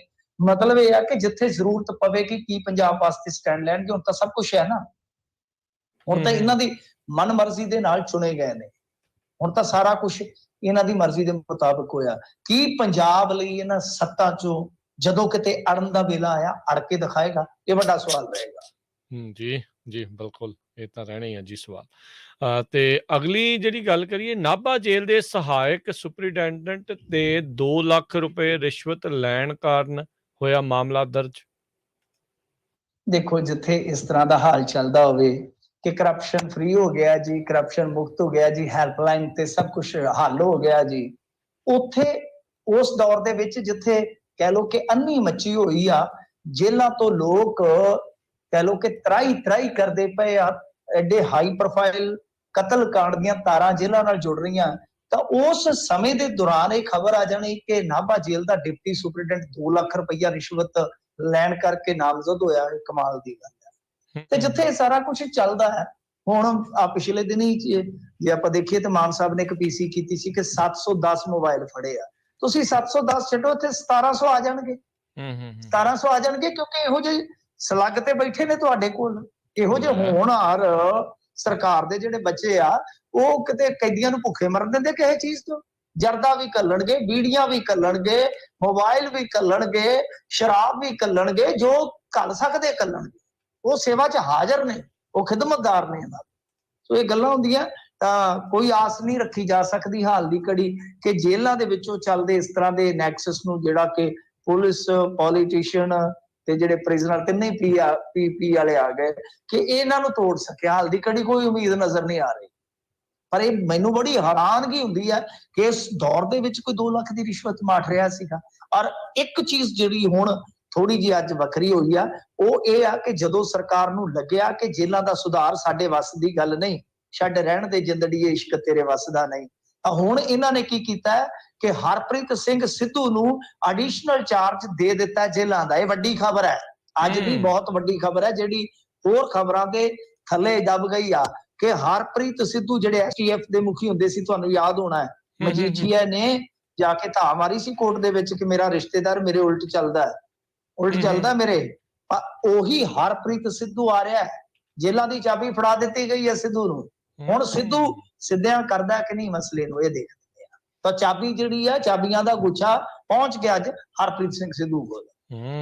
ਸੋ ਦੇਖੋ ਜੇਲ੍ਹਾਂ ਵਿੱਚ ਕੀ ਹੁੰਦਾ ਹੈ, ਕੀ ਕੋਈ ਸੁਧਾਰ ਹੁੰਦਾ। ਜੇਲ੍ਹਾਂ ਵਿੱਚ ਹੁਣ ਫੋਨ ਆਉਂਦੇ ਆ ਕਿ ਜੇਲ੍ਹਾਂ ਵਿੱਚ ਹੁਣ ਚੀਕਾਂ ਵੱਜਦੀਆਂ। ਹਾਂ ਜੀ ਬਿਲਕੁਲ। ਤੇ ਸੋ ਤੇ ਕਾਲਾਂ ਵੀ ਆਪਾਂ ਲਵਾਂਗੇ ਜੀ ਤੁਹਾਡੀਆਂ। ਸਟੂਡੀਓ 'ਚ ਕਾਲ ਕਰਨ ਦੇ ਲਈ ਨੰਬਰ ਹੈ 408 272 5200 4082725200 ਦੇ ਉੱਤੇ ਕਾਲ ਕਰਕੇ ਤੁਸੀਂ ਆਪਣੇ ਜਿਹੜੇ ਫਿਰ ਸਵਾਲ ਆ ਪੁੱਛ ਸਕੋਗੇ। ਕੁਛ ਹੋਰ ਖਬਰਾਂ ਤੇ ਉਸ ਤੋਂ ਬਾਅਦ 'ਚ ਆਪਾਂ ਫੋਨ ਲਾਈਨ ਜਿਹੜੀਆਂ ਓਪਨ ਕਰਨ ਜਾ ਰਹੇ ਹਾਂ। ਤੇ ਅਗਲੀ ਮਿੰਟੂ ਜੀ ਗੱਲ ਕਰਦੇ ਜਾਈਏ, ਕੇਂਦਰ ਸਰਕਾਰ ਵੱਲੋਂ ਸ਼੍ਰੀ ਅਕਾਲ ਤਖ਼ਤ ਸਾਹਿਬ ਦੇ ਜਥੇਦਾਰ ਨੂੰ ਜ਼ੈਡ ਸਿਕਿਉਰਿਟੀ ਦੇਣ ਦਾ ਫੈਸਲਾ, ਉਹਨਾਂ ਦਾ ਵੀ ਮੋੜਵਾਂ ਬਿਆਨ ਆ ਗਿਆ ਵੀ ਮੈਂ ਨਹੀਂ ਲੈਣੀ। ਅੱਛਾ, ਉਹਨਾਂ ਨੇ ਠੁਕਰਾ ਦਿੱਤੀ ਹੈ। ਦੇਖੋ ਮੈਂ ਰਜੇ ਵਿੱਚ ਸੀਗਾ ਜੀ। ਅੱਛਾ ਠੀਕ ਹੈ ਜੀ, ਸ਼ੁਕਰੀਆ। ਨਹੀਂ ਠੀਕ ਹੈ। ਜਦੋਂ ਉਹਨਾਂ ਨੇ, ਦੇਖੋ ਗੱਲ ਇਹ ਹੈ ਕਿ ਪੰਜਾਬ ਸਰਕਾਰ ਦੀ ਇਹ ਜਿਹੜੀ ਹੈਗੀ ਹੈ ਸਿਕਿਉਰਿਟੀ ਦੀ ਪੇਸ਼ਕਸ਼, ਉਹ ਠੁਕਰਾਈ ਹੈ। ਜੋ ਕੇਂਦਰ ਦੀ ਪੇਸ਼ਕਸ਼ ਸਵੀਕਾਰ ਕਰ ਲੈਂਦੇ, ਪ੍ਰਵਾਨ ਕਰ ਲੈਂਦੇ, ਤੇ ਰਾਜ ਕਰਨਵੀਰ ਸਿੰਘ ਜੀ ਮੈਸੇਜ ਬੜਾ ਪੁੱਠਾ ਜਾਣਾ ਸੀ। ਬਿਲਕੁਲ। ਫਿਰ ਤੁਹਾਨੂੰ ਪਤਾ ਹੀ ਹੈ, ਜਿਹੜੇ ਲੋਕ ਥੋੜੇ ਦਿਨ ਪਹਿਲਾਂ ਜਥੇਦਾਰ ਦੀਆਂ ਸਿਫਤਾਂ ਕਰ ਰਹੇ ਸੀ ਹਥਿਆਰਾਂ ਦੇ ਮਾਮਲੇ 'ਚ ਕਿ ਬੱਲੇ ਬੱਲੇ ਵੱਟ ਕੱਢ ਦਿੱਤੇ ਜਥੇਦਾਰ ਸਾਹਿਬ ਨੇ, ਕੌਮ ਦਾ ਸਿਰ ਉੱਚਾ ਕਰ ਦਿੱਤਾ, ਉਹਨਾਂ ਨੇ ਮੁੜ ਕੇ ਦੂਜੇ ਪਾਸੇ ਹੋ ਜਾਣਾ ਸੀ। ਜਥੇਦਾਰ ਤੇ ਏਜੰਸੀਆਂ ਨੇ ਲੈ ਲਿਆ, ਜਥੇਦਾਰ ਤੇ RSS ਵੱਲ ਗਿਆ ਜੀ। ਸੋ ਫਿਰ ਤੁਹਾਨੂੰ ਪਤਾ ਜਨਤਾ ਫਿਰਨ ਲੱਗਿਆ ਵੀ ਮਿੰਟ ਲਾਉਂਦੀ ਹੈ ਨਾ, ਇਸ ਕਰਕੇ ਸਿਆਣੀ ਗੱਲ ਕੀਤੀ। ਪਰ ਸਾਡੀ ਬੇਨਤੀ ਆ, ਦੇਖੋ ਠੀਕ ਹੈ ਮਤਭੇਦ ਰਹਿੰਦੇ ਆ, ਕਿਸੇ ਮੌਕੇ ਤੇ ਆਲੋਚਨਾਵਾਂ ਵੀ ਹੁੰਦੀਆਂ ਨੇ, ਕਿਸੇ ਮੌਕੇ ਤੇ ਅਸਹਿਮਤੀਆਂ ਹੁੰਦੀਆਂ ਨੇ, ਕਿਉਂਕਿ ਅਸੀਂ ਬਤੌਰ ਪੱਤਰਕਾਰ ਕੰਮ ਕਰਦੇ ਹਾਂ। ਇਹਨਾਂ ਦੇ ਕੰਮ ਕਰਦੇ ਵੀ ਕਈ ਵਾਰ ਸਾਨੂੰ ਕਹਿ ਲਓ ਕਿ ਕੁਛ ਨਾ ਕੁਛ ਵਿਸ਼ਲੇਸ਼ਣ ਦੇ ਵਿੱਚ ਵਿਆਖਿਆ ਕਰਨੀ ਪੈਂਦੀ ਆ। ਪਰ ਅਸੀਂ ਅਪੀਲ ਕਰਾਂਗੇ, ਔਰ ਖਾਸ ਤੌਰ ਤੇ ਮੈਂ ਜ਼ਾਤੀ ਤੌਰ ਤੇ, ਕਿ ਜਿਸ ਤਰ੍ਹਾਂ ਦਾ ਮਾਹੌਲ ਬਣਿਆ ਪਿਆ, ਜਥੇਦਾਰ ਸਾਹਿਬ ਨੂੰ ਚਾਹੀਦਾ ਹੈ ਕਿ ਕੋਈ ਮੌਕਾ ਨਾ ਬਣਾਉਣ। ਮਤਲਬ ਕਿ ਜਾਂ ਤਾਂ ਆਪਣੀ ਸਿਕਿਉਰਿਟੀ ਆਪਣੇ ਪੱਧਰ ਤੇ ਫੁੱਲ ਪ੍ਰੂਫ ਕਰ ਲੈਣ, ਤੇ ਜਾਂ ਇੱਥੋਂ ਦੀ ਸਰਕਾਰ ਜਿਹੜੀ ਹੈ ਉਹ ਉਹਨਾਂ ਨੂੰ ਜੇ ਸਿਕਿਉਰਿਟੀ ਪੇਸ਼ਕਸ਼ ਕਰ ਰਹੀ ਹੈ, ਉਹਨਾਂ ਨੂੰ ਲੈ ਲੈਣੀ ਚਾਹੀਦੀ ਹੈ। ਮੈਂ ਇਹ ਗੱਲ ਤਾਂ ਕਹਿ ਰਿਹਾ ਕਿ ਖੁਦਾ ਨਾ ਖਾਸਤਾ ਅਸੀਂ ਤੇ ਪਹਿਲਾਂ ਹੀ ਕਹਿ ਲਈਏ ਕਿ ਭਾਂਬੜਾਂ 'ਚ ਘਿਰੇ ਹੋਏ ਆ। ਖੁਦਾ ਨਾ ਖਾਸਤਾ ਕੋਈ ਤੇਲ ਡੋਲ ਗਿਆ ਨਾ, ਮਰ ਜਾਣਗੇ, ਸੜ ਜਾਣਗੇ। ਇਹ ਆ ਕਿ ਇਹਨਾਂ ਨੂੰ ਵੇਖਣਾ ਪਏਗਾ, ਜੇ ਨਹੀਂ ਸਿਕਿਉਰਿਟੀ ਲੈਣੀ ਚਲੋ ਇਹਨਾਂ ਦਾ ਵਿਅਕਤੀਗਤ ਫੈਸਲਾ ਹੋ ਸਕਦਾ ਹੈ, ਪਰ ਆਪਣੀ ਸਿਕਿਉਰਿਟੀ ਜਿਹੜੀ ਹੈ ਉਹ ਪੂਰੀ ਐਨ ਟਾਈਟ ਰੱਖਣ, ਵਿਸਾ ਨਾ ਖਾਣ। ਨਹੀਂ ਤੇ ਕਈ ਵਾਰ ਤੁਹਾਨੂੰ ਪਤਾ ਨਾ, ਆਂਦੇ ਹੁੰਦੇ ਘੜੀ ਦਾ ਖੁੰਝਿਆ 100 ਕੋਹ ਤੇ ਪੈ ਜਾਂਦਾ। ਤਾਂ ਇਹ ਜ਼ਰੂਰ ਦ੍ਰਿਸ਼ਟੀਗੋਚਰ ਰੱਖਣਾ। ਜੀ ਸਿਕਿਉਰਿਟੀ ਦੇ ਮਾਮਲੇ ਤੇ ਮਿੰਟੂ ਜੀ ਗੱਲ ਕਰ ਲਈਏ। ਹੁਣ ਮੁੜ ਕੇ ਸਰਕਾਰ ਕਹਿ ਰਹੀ ਹੈ ਵੀ ਅਸੀਂ ਉਹਨਾਂ ਸਾਰਿਆਂ ਨੂੰ ਜਿਹੜਾ ਉਹ ਵਾਪਸ ਦੇਵਾਂਗੇ। ਪਹਿਲੋਂ ਦੇਖੋ ਕਿੱਦਾਂ ਹੈਡਿੰਗ ਬਣਾਈਆਂ VIP ਕਲਚਰ ਤੇ ਸੱਟ ਹੀ ਗਏ ਉਹ, ਤੇ ਬਾਅਦ 'ਚ ਕੁਛ ਹੋਰ ਹੀ ਚੀਜ਼ਾਂ ਨਿਕਲੀਆਂ। ਦੇਖੋ ਰਾਜ ਕਰਨਵੀਰ ਸਿੰਘ ਜੀ, ਸਿਆਸਤ ਦਾ ਬੜਾ ਨਿਚਲਾ ਪੱਧਰ ਹੁੰਦਾ ਹੈ ਕਿ ਜਦੋਂ ਸਿਕਿਉਰਿਟੀ ਵਰਗੇ ਮੁੱਦੇ ਨੂੰ ਤੁਸੀਂ ਪੋਲੀਟੀਸਾਈਜ਼ ਕਰ ਦਿੰਦੇ ਹੋ ਨਾ, ਫਿਰ ਉਦੋਂ ਉੱਤੇ ਮੇਰੇ ਖਿਆਲ ਦੇ ਨਾਲ ਥੱਲੇ ਕੁਛ ਨਹੀਂ ਰਹਿ ਜਾਂਦਾ, ਕਿਉਂਕਿ ਸਿਕਿਉਰਿਟੀ ਬਹੁਤ ਸੰਵੇਦਨਸ਼ੀਲ ਮਸਲਾ ਹੈ। ਇਹ ਰਾਜਨੀਤੀ ਹੋਈ, ਆਪਾਂ ਨੂੰ ਸਭ ਨੂੰ ਪਤਾ ਹੀ ਹੈ। ਪੱਤਰਕਾਰਤਾ ਵੀ ਕੋਈ ਆਪਣੇ ਐਥਿਕਸ ਕਾਇਮ ਨਹੀਂ ਰੱਖ ਸਕੀ, ਅਫਸੋਸ ਦੀ ਗੱਲ ਹੈ। ਕਿਉਂਕਿ ਦੇਖੋ ਬੜੀਆਂ ਚੀਜ਼ਾਂ ਹੁੰਦੀਆਂ ਨੇ, ਹੋ ਸਕਦਾ ਤੁਹਾਡੇ ਕੋਲ ਡਾਕੂਮੈਂਟ ਆ ਜਾਵੇ, ਕੋਈ ਇਨਬਾਕਸ 'ਚ ਜੀ। ਆ ਜਾਵੇ, WhatsApp ਤੇ ਆ ਜਾਵੇ, ਪਰ ਬਤੌਰ ਪੱਤਰਕਾਰ ਤੁਹਾਡਾ ਵੀ ਇੱਕ ਕਹਿ ਲਓ ਕਿ ਵਿਵੇਕ ਹੁੰਦਾ ਕਿ ਅਸੀਂ ਕੀ ਨਸ਼ਰ ਕਰਨਾ, ਕੀ ਨਹੀਂ। ਸੋ ਇਹ ਤੇ ਚੂਕ ਹੋਈ ਆ, ਕਿਤੇ ਮੰਨਣ ਜਾਂ ਨਾ ਮੰਨਣ। ਹੁਣ ਹਾਈ ਕੋਰਟ 'ਚ ਵੀ ਇਹਨਾਂ ਨੇ ਸੀਲਬੰਦ ਰਿਪੋਰਟ ਜਿਹੜੀ ਆ ਦਾਖਲ ਕੀਤੀ, ਇਸ ਮੁੱਦੇ ਤੇ ਜਵਾਬ ਮੰਗਿਆ ਗਿਆ। ਸੋ ਸਾਨੂੰ ਵੇਖਣਾ ਪਏਗਾ ਕਿ ਉਹ ਜਵਾਬ 'ਚ ਕੀ ਕਹਿੰਦੇ ਨੇ। ਪਰ ਜਿਸ ਤਰ੍ਹਾਂ ਉਹ ਰਿਪੋਰਟ ਲੀਕ ਹੋਈ ਆ, ਸਰਕਾਰ ਉਹਦੇ 'ਚ ਕਿਤੇ ਨਾ ਕਿਤੇ ਜਵਾਬ ਦੇ ਸੀ, ਔਰ ਮੈਨੂੰ ਉਮੀਦ ਸੀ ਕਿ ਸ਼ਾਇਦ ਭਗਵੰਤ ਮਾਨ ਪੀਸੀ ਕਰਨਗੇ, ਪਰ ਬਹੁਤ ਮੈਂ ਕਹੂੰਗਾ ਕਿ ਭਗਵੰਤ ਮਾਨ ਬਦਲ ਗਏ ਨੇ। ਅੱਗੇ ਪੱਤਰਕਾਰਾਂ ਦੇ ਵਿੱਚ ਵੱਜਦੇ ਫਿਰਦੇ ਹੁੰਦੇ ਸੀ, ਆਓ ਗੱਲ ਕਰੀਏ, ਆ ਜਾ ਤੂਤਾਂ ਵਾਲੇ ਖੂਹ ਤੇ ਗੱਲਾਂ ਕਰੀਏ ਮੂੰਹ ਤੇ। ਹੁਣ ਤੇ ਬਿਲਕੁਲ ਹੀ ਬੇਰੁਖੇ ਜਿਹੇ ਹੋ ਗਏ ਨੇ। ਸੋ ਚਾਹੀਦਾ ਹੈ ਕਿ ਉਹ ਇੱਕ ਪੀਸੀ ਕਰਨ ਖੁੱਲੇ ਮੈਦਾਨ 'ਚ ਤੇ ਖੁੱਲੇ ਅੰਦਾਜ਼ ਦੇ ਵਿੱਚ, ਤੇ ਜਿਹਦੇ 'ਚ ਪੱਤਰਕਾਰ ਜਿਹੜੇ ਆ ਉਹ ਭੌਂਪੂ ਨਾ ਬੁਲਾਉਣ, ਅਦਾਰੇ ਭੌਂਪੂ ਨਾ ਬੁਲਾਉਣ, ਆਜ਼ਾਦ ਸੋਚ ਵਾਲੇ ਉੱਥੇ ਪੱਤਰਕਾਰ ਬੁਲਾਏ ਜਾਣ, ਖੁੱਲੇ ਸਵਾਲ ਜਵਾਬ ਹੋਣ। ਇਹਨਾਂ ਗੱਲਾਂ ਦਾ ਜਵਾਬ ਸੀਐਮ ਸਾਹਿਬ ਹੀ ਦੇ ਸਕਦੇ ਆ ਕਿ ਕਿਉਂ ਅਜਿਹਾ ਹੋਇਆ। ਹੋਇਆ ਤਾਂ ਗਲਤ ਹੈ, ਆਪਾਂ ਕਹਿ ਰਹੇ ਹਾਂ, ਖੁਦਾਈ ਹੋਈ ਹੈ, ਇਹ ਨਹੀਂ ਹੋਣਾ ਚਾਹੀਦਾ। ਕਟੌਤੀ ਜੇ ਕੀਤੀ ਵੀ ਗਈ ਆ ਤਾਂ ਬਈ ਫਿਰ ਉਹਨੂੰ ਪ੍ਰਚਾਰਿਆ ਕਿਉਂ ਗਿਆ। ਪਹਿਲੀ ਗੱਲ ਤੇ ਕਟੌਤੀ ਜਿਹੜੀ ਹੈ ਤੁਸੀਂ ਸਾਰਿਆਂ ਤੇ ਨਹੀਂ ਕਰ ਸਕਦੇ, ਤੁਸੀਂ ਉਹਦਾ ਵੀ ਇੱਕ ਬਰੀਕੀ ਨਾਲ ਅਧਿਐਨ ਕਰੋ ਨਾ ਕਿ ਕਿਹੜੇ ਬੰਦੇ ਦੀ ਕਟੌਤੀ ਕਰ ਸਕਦੇ ਹਾਂ ਅਸੀਂ, ਕਿਸ ਦੀ ਸਿਕਿਉਰਿਟੀ ਵਧਾਉਣ ਦੀ ਜ਼ਰੂਰਤ ਹੈ। ਜਿੱਥੇ ਵਧਾਉਣ ਦੀ ਜ਼ਰੂਰਤ ਸੀ ਉੱਥੇ ਤੁਸੀਂ ਕੱਟ ਮਾਰਿਆ ਤੇ ਉੱਥੇ ਨਾਲ ਦੀ ਨਾਲ ਤੁਹਾਨੂੰ ਪਤਾ ਕਿ ਕਿੱਡਾ ਵੱਡਾ ਕਾਂਡ ਵਾਪਰ ਗਿਆ। ਸੋ ਇਸ ਕਰਕੇ ਮੇਰਾ ਮੰਨਣਾ ਹੈ ਕਿ ਮੁੱਖ ਮੰਤਰੀ ਨੂੰ ਇਸ ਬਾਬਤ ਕਲੀਅਰ ਕਰਨਾ ਚਾਹੀਦਾ। ਉਹ ਜਿਵੇਂ ਉਹ ਨਿਹੰਗ ਸਿੰਘ ਇੱਕ ਆਇਆ ਸੀਗਾ, ਇਹਨਾਂ ਨੇ ਸੰਸਾਰ ਨੂੰ ਕਲੀਅਰ ਕਰ ਦਿਆਂਗੇ, ਤਾਂ ਉਸੇ ਤਰ੍ਹਾਂ ਇਹਨਾਂ ਨੂੰ ਵੀ ਕਲੀਅਰ ਕਰਨਾ ਚਾਹੀਦਾ ਪੰਜਾਬ ਨੂੰ ਕਿ ਇਹ ਮਸਲਾ ਕਿਉਂ ਤੇ ਕਿਵੇਂ ਖਰਾਬ ਹੋਇਆ। ਜੀ ਜੀ ਮੈਨੂੰ ਜੀ, ਆਪਾਂ ਇੱਥੇ ਇੱਕ ਬ੍ਰੇਕ ਲੈ ਲੈਂਦੇ ਹਾਂ। ਬ੍ਰੇਕ ਤੋਂ ਬਾਅਦ ਮੁੜ ਕੇ ਫਿਰ ਵਾਪਸ ਹਾਜ਼ਰ ਹੁੰਦੇ ਹਾਂ ਤੇ ਸਰੋਤੇ ਤੁਹਾਡੀਆਂ ਕਾਲਸ ਜਿਹੜੀਆਂ ਲਵਾਂਗੇ। ਕਾਲ ਕਰਨ ਦੇ ਲਈ ਨੰਬਰ ਹੈ 408 272 5200 4082725200 ਦੇ ਉੱਤੇ।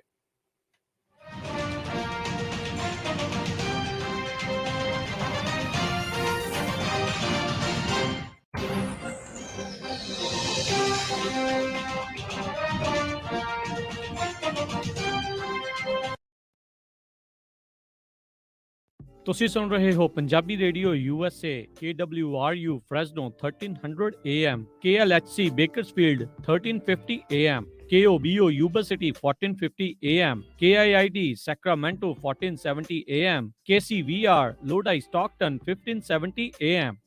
ਜੇਕਰ ਕਰਵਾਉਣਾ ਚਾਹੁੰਦੇ ਹੋ ਤੁਸੀਂ US ਇਮੀਗ੍ਰੇਸ਼ਨ ਦਾ ਕਿਸੇ ਵੀ ਤਰੀਕੇ ਦਾ ਕੰਮ, ਤਾਂ ਹਮੇਸ਼ਾ ਯਾਦ ਰੱਖੋ ਟੇਕੇਣਾ immigration law firm. Family petitions, asylum ਦੇ ਕੇਸਿਸ ਦੇ ਜਾਂ ਹੋਰ ਕਿਸੇ ਵੀ ਤਰੀਕੇ ਦੀ US ਇਮੀਗ੍ਰੇਸ਼ਨ ਦੇ ਕੰਮ ਦੇ ਲਈ ਕਾਲ ਕਰੋ ਅਟਾਰਨੀ ਜੇ ਟੇਕਿਆਣਾ 4159090503 4159090503। ਅਟਾਰਨੀ ਟੇਕਿਆਣਾ ਪੰਜਾਬੀ ਰੇਡੀਓ USA ਦੇ ਉੱਤੇ ਹਰ ਸ਼ਨੀਚਰਵਾਰ 9 ਤੋਂ 10:30 ਵਜੇ ਤੱਕ ਕੈਲੀਫੋਰਨੀਆ ਟਾਈਮ ਦੇ ਮੁਤਾਬਕ ਇਮੀਗ੍ਰੇਸ਼ਨ ਸ਼ੋਅ ਵੀ ਲੈ ਕੇ ਹਾਜ਼ਰ ਹੁੰਦੇ ਹਨ। ਲਾਈਫ ਇੰਸ਼ੋਰੈਂਸ, ਪਰਿਵਾਰ ਪ੍ਰਤੀ ਜ਼ਿੰਮੇਵਾਰੀ ਦਾ ਅਹਿਸਾਸ। ਆਪਣੇ ਜਾਣ ਪਿੱਛੋਂ ਪਰਿਵਾਰ ਨੂੰ ਆਰਥਿਕ ਤੌਰ ਤੇ ਮਜ਼ਬੂਤ ਛੱਡ ਕੇ ਜਾਓ। ਬੱਚਿਆਂ ਦੀ ਪੜ੍ਹਾਈ ਦੇ ਖਰਚੇ, ਮਾਰਗੇਜ ਦੇ ਫਿਕਰ ਤੋਂ ਆਪਣੇ ਪਰਿਵਾਰ ਨੂੰ ਬਚਾਉਣ ਲਈ ਅੱਜ ਹੀ ਆਪਣੀ ਲਾਈਫ ਇੰਸ਼ੋਰੈਂਸ ਕਰਵਾਓ। ਖਾਲਸਾ ਇੰਸ਼ੋਰੈਂਸ ਏਜੰਸੀ ਵਾਲੇ ਤੁਹਾਨੂੰ ਸੇਮ ਡੇ ਵਿਦਆਊਟ ਮੈਡੀਕਲ ਤੁਹਾਡੀਆਂ ਜ਼ਰੂਰਤਾਂ ਦੇ ਅਨੁਸਾਰ ਵਧੀਆ ਲਾਈਫ ਇੰਸ਼ੋਰੈਂਸ ਪਾਲਿਸੀ ਲੈ ਕੇ ਦੇਣਗੇ। ਫ੍ਰੀ ਕੋਟ ਦੇ ਲਈ ਹੋਰ ਜਾਣਕਾਰੀ ਦੇ ਲਈ ਅੱਜ ਹੀ ਕਾਲ ਕਰੋ ਖਾਲਸਾ ਇੰਸ਼ੋਰੈਂਸ ਏਜੰਸੀ 4082722500 408 272 2500। ਸ਼ਰਤਾਂ ਲਾਗੂ। California licence number 0F89805।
VR, Stockton, Modesto, 1570 AM.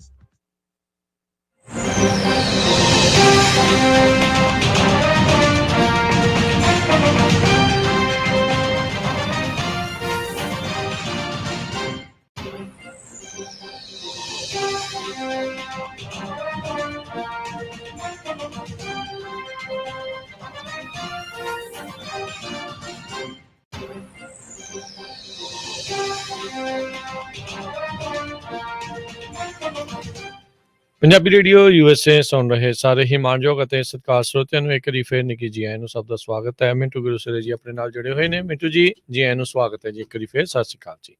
ਜੀ ਸ਼ੁਕਰੀਆ ਜੀ, ਸਤਿ ਸ਼੍ਰੀ ਅਕਾਲ ਜੀ ਤੇ ਸਰੋਤਿਓ, ਹੁਣ ਜੇਕਰ ਤੁਸੀਂ ਵੀ ਕਾਲ ਕਰਕੇ ਸਵਾਲ ਪੁੱਛਣਾ ਚਾਹੁੰਦੇ ਹੋ, ਨੰਬਰ 408272 408272 5200 ਦੇ ਉੱਤੇ ਤੁਸੀਂ ਕਾਲ ਕਰ ਸਕਦੇ ਹੋ। ਤੇ ਇਸ ਤੋਂ ਪਹਿਲਾਂ ਆਪਾਂ ਅੱਗੇ ਵਧੀਏ, ਇੱਕ ਅਨਾਉਂਸਮੈਂਟ ਜਿਹੜੀ ਜ਼ਰੂਰ ਕਰਨਾ ਚਾਹੁੰਦੇ ਹਾਂ। ਅੱਜ ਦੁਪਹਿਰ ਨੂੰ ਜਿਹੜਾ ਪ੍ਰੋਗਰਾਮ ਸਾਂਝੀ ਸੱਥ ਹੁੰਦਾ ਹੈ, ਉਸ ਦੇ ਵਿੱਚ ਤੇ ਉਸ ਤੋਂ ਅਗਲਾ ਜਿਹੜਾ ਪ੍ਰੋਗਰਾਮ ਆ 3 ਤੋਂ ਲੈ ਕੇ 5:30 ਵਜੇ ਤੱਕ ਸ਼ਹੀਦ ਜਸਵੰਤ ਸਿੰਘ ਖਾਲੜਾ ਜੀ ਦੇ ਭਰਾ ਅਮਰਜੀਤ ਸਿੰਘ ਖਾਲੜਾ ਜੀ ਉਹ ਆਪਣੇ ਨਾਲ ਮੌਜੂਦ ਹੋਣਗੇ। ਸੋ ਉਹਨਾਂ ਦੇ ਨਾਲ ਗੱਲਬਾਤ ਜਿਹੜੀ ਆ ਉਹ ਉਸ ਪ੍ਰੋਗਰਾਮ ਦੇ ਵਿੱਚ ਕੀਤੀ ਜਾਵੇਗੀ। ਉਸ ਪ੍ਰੋਗਰਾਮ ਨੂੰ ਵੀ ਜਿਹੜਾ ਸੁਣਨਾ ਦੇਖਣਾ ਜਿਹੜਾ ਉਹ ਨਾ ਭੁੱਲਿਓ। ਰੇਡੀਓ ਸਟੇਸ਼ਨਸ ਦੇ ਉੱਤੇ ਤੇ YouTube Facebook ਚੈਨਲਸ ਦੇ ਉੱਤੇ ਵੀ ਉਹ ਸਟ੍ਰੀਮ ਕੀਤਾ ਜਾਵੇਗਾ। ਤੇ ਆਓ ਹੁਣ ਆਪਾਂ ਆਪਣੇ ਕਾਲਰਸ ਉਹਨਾਂ ਨਾਲ ਕਰਦੇ ਹਾਂ ਜੀ ਗੱਲਬਾਤ। ਜਿਹੜੇ ਨੇ ਜੀ ਆਪਣੇ ਨਾਲ ਗੁਰਪ੍ਰੀਤ ਜੀ, ਸਤਿ ਸ਼੍ਰੀ ਅਕਾਲ। ਹਾਂਜੀ ਗੁਰਪ੍ਰੀਤ। ਹਾਂਜੀ ਵੀਰਾਂ ਸਤਿ ਸ਼੍ਰੀ ਅਕਾਲ ਜੀ। ਸਤਿ ਸ਼੍ਰੀ ਅਕਾਲ ਜੀ। ਹਾਂਜੀ ਹਾਂਜੀ, ਸਵਾਲ ਸੀ ਜਿਹੜਾ ਆਪਣਾ ਮੁੱਦਾ ਹੁਣ ਚੱਲ ਹੀ ਰਿਹਾ ਗਾ, ਮੂਸੇ ਵਾਲੇ ਦਾ ਜੋ ਵੀ ਹੋਇਆ ਬਹੁਤ ਮਾੜਾ ਹੋਇਆ ਹੈ ਨਾ ਜੀ। ਪਰ ਜੇ ਉਹਨੂੰ ਲੱਗਦਾ ਸੀ ਵੀ ਇੰਨਾ ਜੋ ਉਹਨੂੰ ਜ਼ਿਆਦਾ ਥ੍ਰੈਟ ਹੈਗਾ, ਕੀ ਉਹ ਪ੍ਰਾਈਵੇਟ ਆਪਦੀ ਸਿਕਿਉਰਿਟੀ ਨਹੀਂ ਰੱਖ ਸਕਦਾ ਸੀਗਾ? ਜਿਵੇਂ ਹੁਣ ਉਹ ਸ਼ੋਅ ਲਾਉਣ ਜਾਂਦੇ ਆ, ਉਹਦਾ ਬਾਉਂਸਰ ਬੜੇ ਨਾਲ ਲੈ ਕੇ ਜਾਂਦੇ ਨੇ ਆਪਦੇ।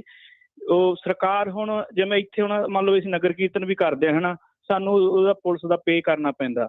ਹੁਣ ਸਰਕਾਰ ਉੱਥੇ ਕਿਹਨੂੰ ਸਿਕਿਉਰਿਟੀ ਦੇਵੇ ਜਾਂ ਉਹ ਪੇ ਨਹੀਂ ਕਰ ਸਕਦਾ ਸੀ? ਇਹ ਤਾਂ ਹੈ ਨਹੀਂ ਸੀ ਵੀ ਉਹ ਮਹੱਤੜ ਬੰਦਾ ਸੀ, ਉਹਦੇ ਕੋਲ ਇਨਕਮ ਨਹੀਂ ਸੀਗੀ, ਉਹਨੇ ਇੰਟਰਨੈਟ ਤੋਂ ਹੀ ਪੈਸਾ ਬਹੁਤ ਆ ਰਿਹਾ ਸੀਗਾ। ਤੇ ਦੂਜਾ, ਤੁਹਾਨੂੰ ਐ ਨਹੀਂ ਲੱਗਦਾ ਭਗਵੰਤ ਮਾਨ ਥੱਕੇ ਜੇ ਮਹਿਸੂਸ ਕਰ ਰਹੇ ਨੇ? ਪਹਿਲਾਂ ਜਿਹੜੀ ਹਰ ਗੱਲ ਤੇ ਜਵਾਬ ਦਿੰਦੇ ਸੀਗੇ, ਹਰ ਗੱਲ ਤੇ ਬੋਲਦੇ ਸੀਗੇ, ਅੱਜ ਕੱਲ੍ਹ ਕੋਈ ਆਪਣੇ PC ਵੀ ਨਹੀਂ ਕਰਦੇ ਜਿਵੇਂ ਤੁਸੀਂ ਕਿਹਾ, ਤੇ ਨਾ ਕੋਈ ਬਾਹਲਾ ਸਵਾਲਾਂ ਦੇ ਜਵਾਬ ਦਿੰਦੇ ਨੇ। ਚੁੱਪ ਜੇ ਰਹਿ ਕੇ ਲੱਗਦਾ ਨਹੀਂ, ਉਹ ਕਹਿੰਦੇ ਉਹ ਕਿੱਥੇ ਪੰਗਾ ਜੀ ਲੈ ਲਿਆ, ਲੋਟ ਹੀ ਨਹੀਂ ਆ ਰਿਹਾ ਕੰਮ, ਇੰਨਾ ਉਲਝ ਕੇ ਲੱਗਦਾ ਉਹਨਾਂ ਤੋਂ ਕੰਮ। ਇਹਦੇ ਬਾਰੇ ਤੁਹਾਡਾ ਕੀ ਕਹਿਣਾ? ਹਾਂਜੀ ਦੇਖੋ ਗੱਲ ਇਹ ਹੈ ਕਿ ਜਿਹੜਾ ਰਾਜ ਹੁੰਦਾ ਹੈ ਨਾ, ਰਾਜ ਇਹਨੂੰ ਚਲਾਉਣਾ ਜਿਹੜਾ ਬਹੁਤ ਔਖਾ ਕਾਰਜ ਹੈ, ਕੋਈ ਸੌਖਾ ਨਹੀਂ ਹੁੰਦਾ। ਇਹਦੇ ਚ ਐਸ਼ੋ ਇਸ਼ਰਤ ਵੀ ਹੈ, ਇਹਦੇ ਚ ਉਪਰਾਮਤਾ ਵੀ ਬਹੁਤ ਆ ਜੀ। ਮੈਨੂੰ ਲੱਗਦਾ ਹੈ ਕਿ ਭਗਵੰਤ ਮਾਨ ਖੁਦ ਦੁਚਿੱਤੀ ਚ ਨੇ ਕਿ ਮੈਂ ਯਾਰ ਕਰਾਂ ਤੇ ਕਰਾਂ, ਪਰ ਉਹਨਾਂ ਨੂੰ ਫੈਸਲਾ ਜਲਦ ਲੈਣਾ ਚਾਹੀਦਾ ਕਿ ਮਜ਼ਬੂਤ ਮੁੱਖ ਮੰਤਰੀ ਦਰਜ ਹੋਣਾ ਹੈ ਜਾਂ ਮਜਬੂਰ, ਤਾਂ ਉਹ ਆਪਣਾ ਫੈਸਲਾ ਆਪੇ ਬਣਾ ਲੈਣਾ। ਰਹੀ ਗੱਲ ਪੇ ਕਰਨ ਦੀ, ਤਾਂ ਫਿਰ ਜੇ ਤੁਸੀਂ ਕਹਿੰਦੇ ਹੋ ਕਿ ਉਹਨੂੰ ਬਹੁਤ ਪੈਸਾ ਆਉਂਦਾ ਸੀ, ਇਹਦਾ ਮਤਲਬ ਕਿ ਉਹ ਬਹੁਤ ਸਾਰਾ ਟੈਕਸ ਆਲਰੇਡੀ ਸਰਕਾਰ ਨੂੰ ਪੇ ਕਰਦਾ ਸੀ। ਉਹ ਮੇਰੇ ਖਿਆਲ ਦੇ ਨਾਲ 90% ਇੰਡੀਅਨ ਲੋਕਾਂ ਦੇ ਨਾਲੋਂ ਜ਼ਿਆਦਾ ਟੈਕਸ ਪੇ ਕਰਦਾ ਹੋਏਗਾ। 90%, ਮਤਲਬ ਕਿ ਸਾਡੀ 80% ਦੀ ਆਬਾਦੀ ਸਾਡੀ ਫ੍ਰੀ ਰਾਸ਼ਨ ਵਾਲੀ ਹੈ, ਤਾਂ 10 ਜਿਹੜੇ ਦੂਜੇ ਉਹਨਾਂ ਨਾਲੋਂ ਵੀ ਸ਼ਾਇਦ ਜ਼ਿਆਦਾ ਪੇ ਕਰਦਾ ਹੋਏਗਾ। ਰਹੀ ਗੱਲ ਬਾਉਂਸਰਾਂ ਦੀ, ਤਾਂ ਬਾਉਂਸਰ ਸਰ ਹਥਿਆਰ ਨਹੀਂ ਰੱਖ ਸਕਦੇ, ਉਹਨਾਂ ਕੋਲ ਵੱਧ ਤੋਂ ਵੱਧ ਕੀ ਹੋਊਗਾ? ਸਿਕਸਰ ਹੋਊਗਾ। ਇਹ ਜਦੋਂ ਆਉਂਦੇ ਆ ਨਾ ਜੀ, ਇਹਨਾਂ ਦੀ ਟ੍ਰੇਨਿੰਗ ਤਾਂ ਦੇਖੋ ਕਿਸ ਹਿਸਾਬ ਦੀ ਆ, ਕਿੱਡਾ ਤਗੜਾ ਹਮਲਾ। ਇਹ ਜਦੋਂ ਆਉਂਦੇ ਕੋਈ ਬਾਉਂਸਰ ਨਹੀਂ ਅੜਦਾ, ਇਹ ਤਾਂ ਸਾਲਟਾ ਸੂਲਟਾ ਵਾਲੇ ਹੀ ਬਚਾ ਕਰ ਸਕਦੇ ਇਹਨਾਂ ਤੋਂ। ਜਦੋਂ ਆਉਂਦੇ ਆ ਭਾਜੀ, ਅਸੀਂ ਤੇ ਇੱਥੇ ਦੇਖਦੇ ਆ, ਸਾਡੇ ਤੇ ਇੱਥੇ ਨੇੜੇ ਵੀ ਕਤਲ ਹੋਏ ਨੇ, ਸਾਡੇ ਆਪਣੇ ਵੀ ਕਤਲ ਹੋਏ ਨੇ ਜਿਹੜੇ ਪੁਰਾਣੇ ਟਾਈਮਾਂ ਦੇ ਵਿੱਚ ਜਾਣੂ ਸੀਗੇ। ਇਹ ਜਦੋਂ ਆਉਂਦੇ ਆ ਬਸ ਤੂਫਾਨ ਬਣ ਕੇ ਆਉਂਦੇ ਆ, ਬਿਖਰ ਜਾਂਦਾ ਸਭ ਕੁਝ। ਤਾਂ ਇਹ ਆਪਾਂ ਨਹੀਂ ਕਹਿ ਸਕਦੇ ਕਿ ਕੋਈ ਪ੍ਰਾਈਵੇਟ ਬੰਦਾ, ਪ੍ਰਾਈਵੇਟ ਚ ਕੀ ਤੁਸੀਂ ਰੱਖ ਲਓਗੇ? ਵੱਧ ਤੋਂ ਵੱਧ ਇੱਕ ਦਨਾਲੀ ਰਫਲ ਹੋ ਸਕਦੀ ਤੁਹਾਡੇ ਕੋਲ, 315 ਹੋ ਸਕਦੀ ਆ, ਕੋਈ ਲਾਇਸੈਂਸੀ ਵਾਈਪਨ ਸਿਕਸਰ ਰੱਖ ਸਕਦੇ ਹੋ। ਉਹ ਤੇ ਇਹਨਾਂ ਚੀਜ਼ਾਂ ਨੂੰ ਹੁਣ ਸਮਝਦੇ ਕੁਛ ਨਹੀਂ ਹੈ ਜੀ। ਇਹਨਾਂ ਦੇ ਕੋਲ ਤੇ ਆਪ 45 ਬੋਰ ਦਾ ਵੈਪਨ ਸੀਗਾ ਸਿੱਧੂ ਮੂਸੇ ਵਾਲੇ ਕੋਲੇ। ਸਰਚ ਕਰੋ ਕਿ ਕਿੱਡਾ ਤਗੜਾ ਹਥਿਆਰ ਆ ਉਹ। ਇਸ ਕਰਕੇ ਇਹ ਭਾਜੀ ਇਹ ਗੱਲਾਂ ਤੇ ਜਿਹੜੀਆਂ ਨੇ ਨਾ, ਚਲੋ ਆਪਾਂ ਇੱਥੇ ਤੇ ਕਰ ਲੈਂਦੇ ਹਾਂ, ਪਰ ਜਦੋਂ ਇਹਨਾਂ ਨਾਲ ਵਾਹ ਪੈਂਦਾ, ਬਸ ਇਹੀ ਦੁਆ ਕਰੋ ਕਿ ਵਾਹ ਪਵੇ ਨਾ ਕਿਸੇ। ਵਾਕਈ ਜੀ, ਬਿਲਕੁਲ। ਸੋ ਸਵਾਲ ਬੜੇ ਨੇ, ਬੜੇ ਗੁੱਜੇ ਭੇਦ ਨੇ। ਹੁਣ ਦੇਖੋ ਸਮੇਂ ਦੀ ਬੁੱਕਲ ਦੇ ਵਿੱਚੋਂ ਇਹ ਨਿਕਲਦੇ ਆ, ਨਹੀਂ ਨਿਕਲਦੇ, ਜਾਂ ਇਹਨਾਂ ਤੇ ਮਿੱਟੀ ਘੱਟਾ ਪੈ ਜਾਂਦਾ, ਕਿਉਂਕਿ ਸਵਾਲ ਬਥੇਰੇ ਨੇ ਜਿਨ੍ਹਾਂ ਦੇ ਜਵਾਬ ਲੋਕ ਜਿਹੜੇ ਉਹ ਮੰਗ ਰਹੇ ਨੇ। ਜਸਬੀਰ ਜੀ। ਸਤਿ ਸ਼੍ਰੀ ਅਕਾਲ ਜੀ ਸਾਰਿਆਂ ਨੂੰ। ਸਤਿ ਸ਼੍ਰੀ ਅਕਾਲ ਜੀ। ਹਾਂ ਮਿੰਟੂ ਜੀ, ਮੇਰਾ ਨਾ ਬੜਾ ਗੰਭੀਰ ਹੀ ਸਵਾਲ ਹੁੰਦੇ ਨੇ, ਅੱਜ ਵੀ ਬੜਾ ਚਿੰਤਾ ਵਾਲਾ ਹੀ ਹੈ। ਵੇਖੋ, ਕੋਈ ਗੱਲ ਨਹੀਂ। ਹਾਂਜੀ, ਜਦੋਂ 47 ਚ ਇੰਡੀਆ ਪਾਕਿਸਤਾਨ ਦੀ ਵੰਡ ਹੋਈ ਹੈ ਨਾ, ਉਸ ਤੋਂ ਛੇਤੀ ਬਾਅਦ ਹੀ ਦੋਨਾਂ ਮੁਲਕਾਂ 'ਚ ਇੱਕ ਸਮਝੌਤਾ ਹੋਇਆ ਸੀਗਾ, ਤੇ ਉਸ ਸਮਝੌਤੇ ਦੇ ਤਹਿਤ ਸੀਗਾ ਵੀ ਜਿਹੜੇ ਵੀ ਦੋਨਾਂ ਮੁਲਕਾਂ 'ਚ ਜਿਹੜੇ ਵੀ ਧਾਰਮਿਕ ਸਥਾਨ ਨੇ ਜਾਂ ਸੱਭਿਆਚਾਰਕ ਸਥਾਨ ਨੇ, ਉਹਨਾਂ ਨੂੰ ਛੇੜਿਆ ਨਹੀਂ ਜਾਏਗਾ, ਉਹਨਾਂ ਦਾ ਸਟੇਟਸ ਉਸੇ ਤਰ੍ਹਾਂ ਹੀ ਰਹੇਗਾ। ਅੱਛਾ, ਕੁਝ ਚਿਰ ਤੇ ਠੀਕ ਰਿਹਾ, ਇਸੇ ਤਰ੍ਹਾਂ ਚੱਲਦਾ ਰਿਹਾ, ਕੋਈ ਪ੍ਰੋਬਲਮ ਨਹੀਂ ਆਈ। ਪਰ ਜਦੋਂ ਵੀ ਮੋਦੀ ਵਾਲੀ ਹਿੰਦੂ ਤੋਂ ਵੀ ਭਗਵਾਨ ਸਰਕਾਰ ਆਈ ਹੈ ਨਾ, ਤੇ ਇਹਨੇ ਤੁਹਾਡੇ ਸਾਹਮਣੇ ਹੀ ਇਹਨੇ ਨੇ ਬਾਬਰੀ ਮਸਜਿਦ ਦੀ ਆਪਣੀ ਲਾਬੀ ਖੜੀ ਕਰ ਦਿੱਤੀ ਤੇ ਵੋਟਾਂ ਲੈਣ ਦੇ ਲਾਲਚ ਤੋਂ ਵੀ ਢਾਹ ਦਿੱਤੀ। ਤੇ ਹੁਣ ਤੁਸੀਂ ਵੇਖਦੇ ਹੋ ਜਿੰਨੀਆਂ ਹੀ ਮੁਸਲਮਾਨਾਂ ਨਹੀਂ ਦੀਆਂ ਨਹੀਂ ਸਰ, ਉਹਨਾਂ ਇੱਥੇ ਨੇ ਪਲੀਜ਼ ਮੈਂ ਤੁਹਾਨੂੰ ਰੋਕਣਾ ਚਾਹਾਂਗਾ ਸਰ। ਜਿਹੜਾ ਹਾਂਜੀ, ਹਾਂਜੀ। ਐਕਟ ਆ ਇਹਨੂੰ ਚੰਗੀ ਤਰ੍ਹਾਂ ਰੀਡ ਕਰ ਲਓ ਪਲੀਜ਼। ਮੈਂ ਤੁਹਾਨੂੰ ਕਰੈਕਟ ਕਰ ਦੇਵਾਂ, ਤੁਸੀਂ ਗੱਲ ਕੰਪਲੀਟ ਕਰ ਲੈਣਾ ਕਿ ਜਿਹੜੇ 47 ਤੋਂ ਪਹਿਲਾਂ ਲਾਅ ਦੇ ਮੁਤਾਬਕ ਜਾਂ ਉਸ ਸਮੇਂ ਦੇ ਜੁਡੀਸ਼ਰੀ ਸਿਸਟਮ ਦੇ ਵਿੱਚ ਕੇਸ ਪੈਂਡਿੰਗ ਸਨ, ਇਹ ਐਕਟ ਉਹਨਾਂ ਤੇ ਲਾਗੂ ਨਹੀਂ ਸੀ ਹੋਇਆ, ਕਿਉਂਕਿ ਇਹ ਮਸਲਾ ਰਾਮ ਮੰਦਿਰ ਬਾਬਰੀ ਮਸਜਿਦ ਦਾ ਜਿਹੜਾ ਕਨਫਲਿਕਟ ਇਹਨਾਂ ਦਾ ਸੀਗਾ, ਉਹ ਪਹਿਲਾਂ ਹੀ ਚੱਲ ਰਿਹਾ ਸੀਗਾ, 19ਵੀਂ ਸਦੀ 'ਚ ਹੀ ਸਟਾਰਟ ਹੋ ਗਿਆ ਸੀਗਾ। ਸੋ ਉਸ ਮਸਲੇ ਤੇ ਉਹ ਕਾਨੂੰਨ ਲਾਗੂ ਨਹੀਂ ਸੀ ਹੁੰਦਾ। ਤੁਸੀਂ ਗੱਲ ਕਰ ਲਓ। ਚਲੋ ਠੀਕ ਹੈ, ਚਲੋ ਮੈਂ ਅੱਗੇ ਕਰਨਾ। ਹੁਣ ਮੈਂ ਗੱਲ ਕਰ ਰਿਹਾ ਜੀ, ਆਪਣੀ, ਇਹ ਤਰ੍ਹਾਂ ਹੀ ਮੁਸਲਮਾਨਾਂ ਦੀ। ਵੇਖੋ, ਆਪਣੇ ਜਿਹੜੇ ਸਨ 84 ਦੀ ਨਸਲ ਕੁਸ਼ੀ 'ਚ ਕਈ ਆਪਣੇ ਇਤਿਹਾਸਕ ਗੁਰਦੁਆਰੇ, ਗੁਰੂ ਸਾਹਿਬ ਦੇ ਚਰਨ ਛੋਹ ਗੁਰਦੁਆਰੇ, ਗਿਆਨ ਗੋਦੜੀ, ਤੇ ਉਸ ਤੋਂ ਬਾਅਦ ਗੁਰਦੁਆਰਾ ਜਾਣ ਕੇ ਡਾਂਗਮਾਰ, ਸਾਰੇ ਗੁਰਦੁਆਰੇ ਢਾਹ ਦਿੱਤੇ ਗਏ ਨੇ। ਤੇ ਅਸੀਂ ਬੜੀ ਕੋਸ਼ਿਸ਼ ਦੇ ਦੁਆਰਾ ਸਾਡੇ ਅਜੇ ਕਿ ਸਾਡੇ ਜਥੇ ਉਹਨੂੰ ਮਿਲਦੇ ਨੇ ਮੋਦੀ ਨੂੰ ਜਾ ਕੇ, ਉਹ ਕਦੇ ਵੀ ਨਹੀਂ ਕਹਿੰਦੇ ਸਾਡੇ ਗੁਰਦੁਆਰੇ ਮੋਦੀ ਸਾਹਿਬ ਵਾਪਸ ਕਰ ਦਿਓ, ਤੇ ਹਮੇਸ਼ਾ ਮੋਦੀ ਨੂੰ ਇਹੀ ਕਹਿੰਦੇ ਨੇ ਵੀ ਤੂੰ ਮੋਦੀ ਜੋ ਤੂੰ ਕਰਤਾ ਉਹ ਕਿਸੇ ਨਹੀਂ ਕੀਤਾ। ਸੋ ਮੇਰੀ ਚਿੰਤਾ ਹੈ, ਮੈਂ ਵੀਡੀਓ ਕਈ ਵੇਖ ਰਿਹਾ ਹਾਂ, ਉੱਥੇ ਨਾ ਤੁਸੀਂ ਵੇਖਦੇ ਹਰਿਮੰਦਰ ਸਾਹਿਬ ਦੀ ਕਥਾ ਕਰਦੇ, ਕਈ ਕਹਿੰਦੇ ਨੇ ਵੀ ਇੱਥੇ ਭਗਵਾਨ ਵਿਸ਼ਨੂੰ ਨੇ ਜਪ ਤਪ ਕੀਤਾ ਸੀ ਹਰਿਮੰਦਰ ਸਾਹਿਬ 'ਚ, ਜਾਂ ਇਹੋ ਜਿਹੀਆਂ ਵੀਡੀਓ ਆ ਰਹੀਆਂ ਨੇ ਵੀ ਜਿਨ੍ਹਾਂ ਤੇ ਇੱਟਾਂ ਦੇ ਨੇੜੇ ਜਾਣੀ ਕਿ ਰਾਮ ਲਿਖਿਆ ਹੈ। ਸੋ ਮੈਂ ਵੇਖ ਰਿਹਾ ਵੀ ਗੱਲ ਕਿੱਧਰ ਜਾ ਰਹੀ ਹੈ। ਕਿਤੇ ਇਹ ਨਾ ਹੋਵੇ ਆਉਣ ਵਾਲੇ ਸਮੇਂ 'ਚ ਸਾਡੇ ਹਰਿਮੰਦਰ ਸਾਹਿਬ ਤੇ ਵੀ ਕਲੇਮ ਕਰਕੇ ਲੈ ਲਿਆ ਜਾਏ, ਕਿਉਂਕਿ ਸਾਡੇ ਕੋਲ ਪੋਲੀਟੀਕਲ ਪਾਵਰ ਨਹੀਂ ਹੈਗੀ ਤੇ ਕੋਟਾਂ ਵੀ ਉਹਨਾਂ ਦੇ ਹੱਕ 'ਚ ਭੁਗਤਣੀਆਂ ਨਹੀਂ। ਥੈਂਕ ਯੂ ਜੀ। ਨਹੀਂ ਜੀ, ਨਹੀਂ, ਮੈਂ ਇਸ ਚੀਜ਼ ਨਾਲ ਸਹਿਮਤ ਨਹੀਂ ਹੈ ਸਰਦਾਰ ਜਸਵੀਰ ਸਿੰਘ ਜੀ। ਇੱਕ ਗੁਰਦੁਆਰਾ ਮੰਗੂ ਮੱਠ ਵੀ ਹੈ ਸ਼ਾਇਦ ਮੇਰੇ ਖਿਆਲ ਦੇ ਨਾਲ, ਜਿੱਥੇ ਇੱਕ ਵਾਰੀ ਨਿਹੰਗ ਸਿੰਘਾਂ ਨੇ ਜਾ ਕੇ ਮੋਰਚਾ ਲਾ ਲਿਆ ਸੀ, ਉਹ ਵੀ ਉਹਨਾਂ ਦੇ ਵਿੱਚ ਹੀ ਹੈ, ਉਸੇ ਸੂਚੀ 'ਚ। ਉਹ ਬਿਲਕੁਲ ਤੁਹਾਡੀ ਗੱਲ ਨਾਲ, ਮੈਂ ਇਸ ਗੱਲ ਨਾਲ ਅੱਖਰ ਨਾਲ ਸਹਿਮਤ ਹਾਂ ਕਿ ਸਾਡੇ ਜਿਹੜੇ ਸਿੱਖ ਆ, ਚਾਹੇ ਚਲੋ ਭਾਜਪਾ 'ਚ ਚਲੇ ਗਏ ਨੇ ਜਾਂ ਜਿੱਥੇ ਵੀ ਮਰਜ਼ੀ, ਕੀ ਉਹਨਾਂ ਦੇ ਉਹ ਗੁਰੂ ਘਰ ਨਹੀਂ ਹੈਗੇ? ਕਿਉਂ ਨਹੀਂ ਇਹ ਗੱਲ ਕਹਿੰਦੇ ਨੈਸ਼ਨਲ ਪਲੇਟਫਾਰਮ ਤੇ ਕਿ ਭਾਈ ਸਾਡੇ ਗੁਰੂ ਘਰ ਜਿਹੜੇ ਸਾਨੂੰ ਵਾਪਸ ਦਿਓ? ਜੇ ਤੁਹਾਨੂੰ ਤੁਹਾਡੇ ਧਾਰਮਿਕ ਸਥਾਨ ਵਾਪਸ ਚਾਹੀਦੇ ਨੇ, ਜਿਨ੍ਹਾਂ ਦੇ ਵਿੱਚ ਕੋਈ ਇਤਿਹਾਸਕ ਪ੍ਰਮਾਣ ਵੀ ਏਡੇ ਗੂੜੇ ਨਹੀਂ ਹੈਗੇ, ਸਗੋਂ ਉਲਟ ਜ਼ਿਆਦਾ ਮਿਲ ਜਾਣਗੇ ਤੁਹਾਨੂੰ, ਤਾਂ ਤੁਸੀਂ ਸਿੱਖਾਂ ਦੀ ਤੇ ਆਧੁਨਿਕ ਹਿਸਟਰੀ ਹੈ, ਮੈਂ ਤਾਂ ਹੀ ਕਹਿ ਰਿਹਾ ਕਿ ਐਸਾ ਪੋਸੀਬਲ ਨਹੀਂ ਹੈ। ਸਿੱਖਾਂ ਦੀ ਆਧੁਨਿਕ ਹਿਸਟਰੀ ਹੈ, ਸਿੱਖਾਂ ਦਾ ਜੋ ਇਸ ਟਾਈਮ ਕਹੀਏ ਕਿ ਵੈਸੇ ਵੀ ਜੇ ਤੁਸੀਂ ਦੇਖੋਗੇ ਤਾਂ ਸਟੇਟਸ ਹੈ ਜਿਹੜਾ ਉਹ ਬਹੁਤ ਚੜ੍ਹਤ ਵਾਲਾ, ਵਾਹਿਗੁਰੂ ਚੜ੍ਹਤ ਰੱਖੇ ਵੀ। ਤੇ ਮੈਨੂੰ ਨਹੀਂ ਲੱਗਦਾ ਕਿ ਐਸੀ ਕੋਈ ਗੱਲ ਵਾਪਰੇਗੀ, ਐਸਾ ਕੁਝ ਹੋ ਸਕਦਾ ਹੈ। ਹਾਂ, ਉਹ ਇੱਕ ਪ੍ਰੋਪੇਗੈਂਡਾ ਜਿਹਾ ਕਰਦੇ ਨੇ, ਆਲਵੇਜ਼ ਇਸ ਤਰ੍ਹਾਂ ਦੀਆਂ ਗੱਲਾਂ ਕਰਦੇ ਰਹਿੰਦੇ ਆ, ਉਹਦਾ ਕਾਊਂਟਰ ਜ਼ਰੂਰੀ ਹੈ, ਕਾਊਂਟਰ ਕਰਦੇ ਰਹੋ। ਹਰਿਮੰਦਰ ਸਾਹਿਬ ਕਈ ਵਾਰ ਬੋਲਣਾ ਅਸੀਂ ਮੁਨਾਸਬ ਸਮਝਦੇ ਹਾਂ ਕਿ ਠੀਕ ਹੈ ਵਾਜਬ ਹੈ, ਪਰ ਉੱਥੇ ਵੀ ਮੈਨੂੰ ਲੱਗਦਾ ਕਿ ਅਸੀਂ ਦਰਬਾਰ ਸਾਹਿਬ ਹੀ ਕਹੀਏ ਤਾਂ ਬਿਹਤਰ ਹੋਏ। ਤਾਂ ਉਸ ਚੀਜ਼ ਨੂੰ ਵੀ ਉਹ ਗਲਤ ਕਈ ਵਾਰ ਪੇਸ਼ ਕਰ ਦਿੰਦੇ ਆ ਕਿ ਹਰ ਇੱਕ ਮੰਨਦਾ ਹੈ। ਸੋ ਸਾਨੂੰ ਸੁਚੇਤ ਰਹਿਣ ਦੀ ਜ਼ਰੂਰਤ ਹੈ। ਮੈਨੂੰ ਨਹੀਂ ਲੱਗਦਾ ਕਿ ਐਸਾ ਕਦੇ ਹੋ ਸਕਦਾ, ਕਿਉਂਕਿ ਸਿੱਖਾਂ ਦੀ ਹਿਸਟਰੀ ਆਧੁਨਿਕ ਹਿਸਟਰੀ ਹੈ ਔਰ ਉਹ ਪ੍ਰਮਾਣਿਤ ਹੈ, ਉਹਦੇ ਪ੍ਰਮਾਣ ਜਿਹੜੇ ਆ ਅਣਗਿਣਤ ਮਿਲ ਜਾਣਗੇ ਤੁਹਾਨੂੰ। ਹਾਂ, ਇਸ ਤਰ੍ਹਾਂ ਦੇ ਯਤਨ ਤੇ ਹੋਣਗੇ, ਇਹ ਗੱਲ ਇਹ ਤੁਹਾਡੇ ਤੌਖਲੇ ਸਹੀ। ਜੀ ਜੀ। ਅਗਲੇ ਕਾਲਰ ਨੇ ਅਮਰਜੀਤ ਜੀ, ਸਤਿ ਸ਼੍ਰੀ ਅਕਾਲ। ਸਤਿ ਸ਼੍ਰੀ ਅਕਾਲ ਰਾਜ ਭਾਜੀ, ਸਤਿ ਸ਼੍ਰੀ ਅਕਾਲ ਮਿੱਟੂ ਭਾਜੀ। ਸਤਿ ਸ਼੍ਰੀ ਅਕਾਲ ਜੀ। ਸਤਿ ਸ਼੍ਰੀ ਅਕਾਲ ਸਰ। ਭਾਜੀ, ਆਪਾਂ ਨੂੰ ਸਾਰਿਆਂ ਨੂੰ ਪਤਾ ਵੀ ਜਿਹੜੀ ਆਪਾਂ ਸਿੱਖ ਆਪਣੇ ਇਤਿਹਾਸ ਬਹੁਤ ਅਮੀਰ, ਇਤਿਹਾਸ ਆਪਣੀ ਨਾਲ ਬਹੁਤ ਅਮੀਰ ਆ ਨਾ। ਆਪਾਂ ਜਿੱਦਾਂ ਦੇਖਦੇ ਆ ਨਾ ਬਈ ਕਦੇ ਕਦੇ ਮਨ ਨੂੰ ਅਫਸੋਸ ਆਉਂਦਾ ਬਈ ਆਪਾਂ ਕਿੱਥੇ ਸੀਗੇ, ਕਿੱਥੇ ਹੈਗੇ ਆ ਹੁਣ ਨਾ। ਆਪਾਂ ਨੂੰ ਪਤਾ ਨਹੀਂ ਆਪਾਂ ਕਿੱਥੇ ਜਾਣਾ ਨਾ, ਆਪਣਾ ਕੋਈ ਡਾਇਰੈਕਸ਼ਨ ਹੈ ਨਹੀਂ ਗਾ, ਆਪਾਂ ਗੁਆਚੇ ਫਿਰਦੇ ਆ ਇਸ ਟਾਈਮ ਜੇ ਆਪਾਂ ਦੇਖੀਏ। ਸੋ ਆਪਾਂ ਨੂੰ ਪਤਾ ਹੈਗਾ ਵੀ ਸਿੱਖਾਂ ਨਾਲ ਧੱਕਾ ਹੁੰਦਾ ਗਵਰਨਮੈਂਟ ਵੱਲੋਂ ਨਾ, ਪਰ ਆਪਾਂ ਇੱਕ ਦੂਜੇ ਨਾਲ ਵੀ ਧੱਕਾ ਕਰਦੇ ਹਾਂ। ਨਾਲੇ ਆਪਾਂ ਹੁਣ ਦੇਖੀਦਾ ਨਾ ਬਈ ਆਪਾਂ ਸਾਰੇ ਕਹਿੰਦੇ ਆ ਨਾ ਬਈ ਪੰਜਾਬ ਨੂੰ ਵੀ ਆਪ ਨੂੰ ਬਚਾ ਲਓ ਨਾ, ਵੀ ਸਿੱਧੇ ਪਾਸੇ ਲੱਗੋ, ਸਿੱਧੇ ਪਾਸੇ ਨੂੰ ਜਾਓ, ਬਈ ਤੁਸੀਂ ਜਾਗੋ ਨਾ। ਆਪਾਂ ਬਹੁਤ ਚਿਰ ਸੌਂ ਲਿਆ ਨਾ, ਆਪਾਂ ਬਹੁਤ ਕੁਛ ਗਵਾ ਲਿਆ। ਜਿੱਦਾਂ ਤੁਸੀਂ ਵੀ ਪੰਜਾਬੀ ਰੇਡੀਓ USA ਵੀ ਗੱਲ ਕਰਦਾ, ਮਿੰਟੂ ਭਾਜੀ ਹੁਣੀ ਵੀ ਗੱਲ ਕਰਦੇ ਆ, ਬਲਤੇਜ ਪੰਨੂ ਭਾਜੀ ਹੁਣੀ ਵੀ ਆਪਾਂ ਆਪਦਾ ਪਾਣੀ ਖਰਾਬ ਕਰ ਲਿਆ, ਹਵਾ ਖਰਾਬ ਕਰ ਲਈ। ਸਾਰਾ ਕੁਝ ਜ਼ਰੀਲਾ ਹੋ ਗਿਆ ਆਪਣਾ ਨਾ। ਲੋਕਾਂ ਨੂੰ ਕੈਂਸਰ ਹੋਈ ਜਾਂਦੇ ਆ। ਫਿਰ ਆਪਣੀ ਡਰੱਗ ਕਿੰਨੀ ਵਧੀਆ ਪੰਜਾਬ ਵਿੱਚ ਇਸ ਟਾਈਮ। ਐਂਡ ਆ ਨਵੀਂ ਗੱਲ ਹੁਣ ਆਪਾਂ ਸੁਣਦੇ ਆ ਵੀ ਗੈਂਗ ਵਾਰ ਕਿੰਨਾ ਹੋ ਗਿਆ ਨਾ। ਜੀ ਅਮਰਜੀਤ ਜੀ, ਤੁਸੀਂ ਗੱਲ ਨੂੰ ਪਲੀਜ਼ ਜਲਦੀ ਖਤਮ ਕਰਿਓ, ਆਪਣੇ ਕੋਲ ਹੋਰ ਵੀ ਬਹੁਤ ਸਾਰੇ ਕਾਲਰ ਨੇ। ਸੌਰੀ ਮੈਂ ਤੁਹਾਨੂੰ ਵਿੱਚ ਕੱਟ ਰਿਹਾ ਇਦਾਂ ਜੀ। ਜੀ ਆਪਾਂ ਨਾ ਇਕੱਠੇ ਹੋ ਕੇ ਕੋਸ਼ਿਸ਼ ਕਰੀਏ ਸਾਰੇ ਵੀ ਆਪਦੀ ਜ਼ਿੰਮੇਵਾਰੀ ਲੈ ਕੇ ਨਾ ਵੀ ਪੰਜਾਬ ਨੂੰ ਸਿੱਧੇ ਪਾਸੇ ਲਾਈਏ ਨਾ। ਬਈ ਆਪਾਂ ਜਾਗੀਏ ਨਾ।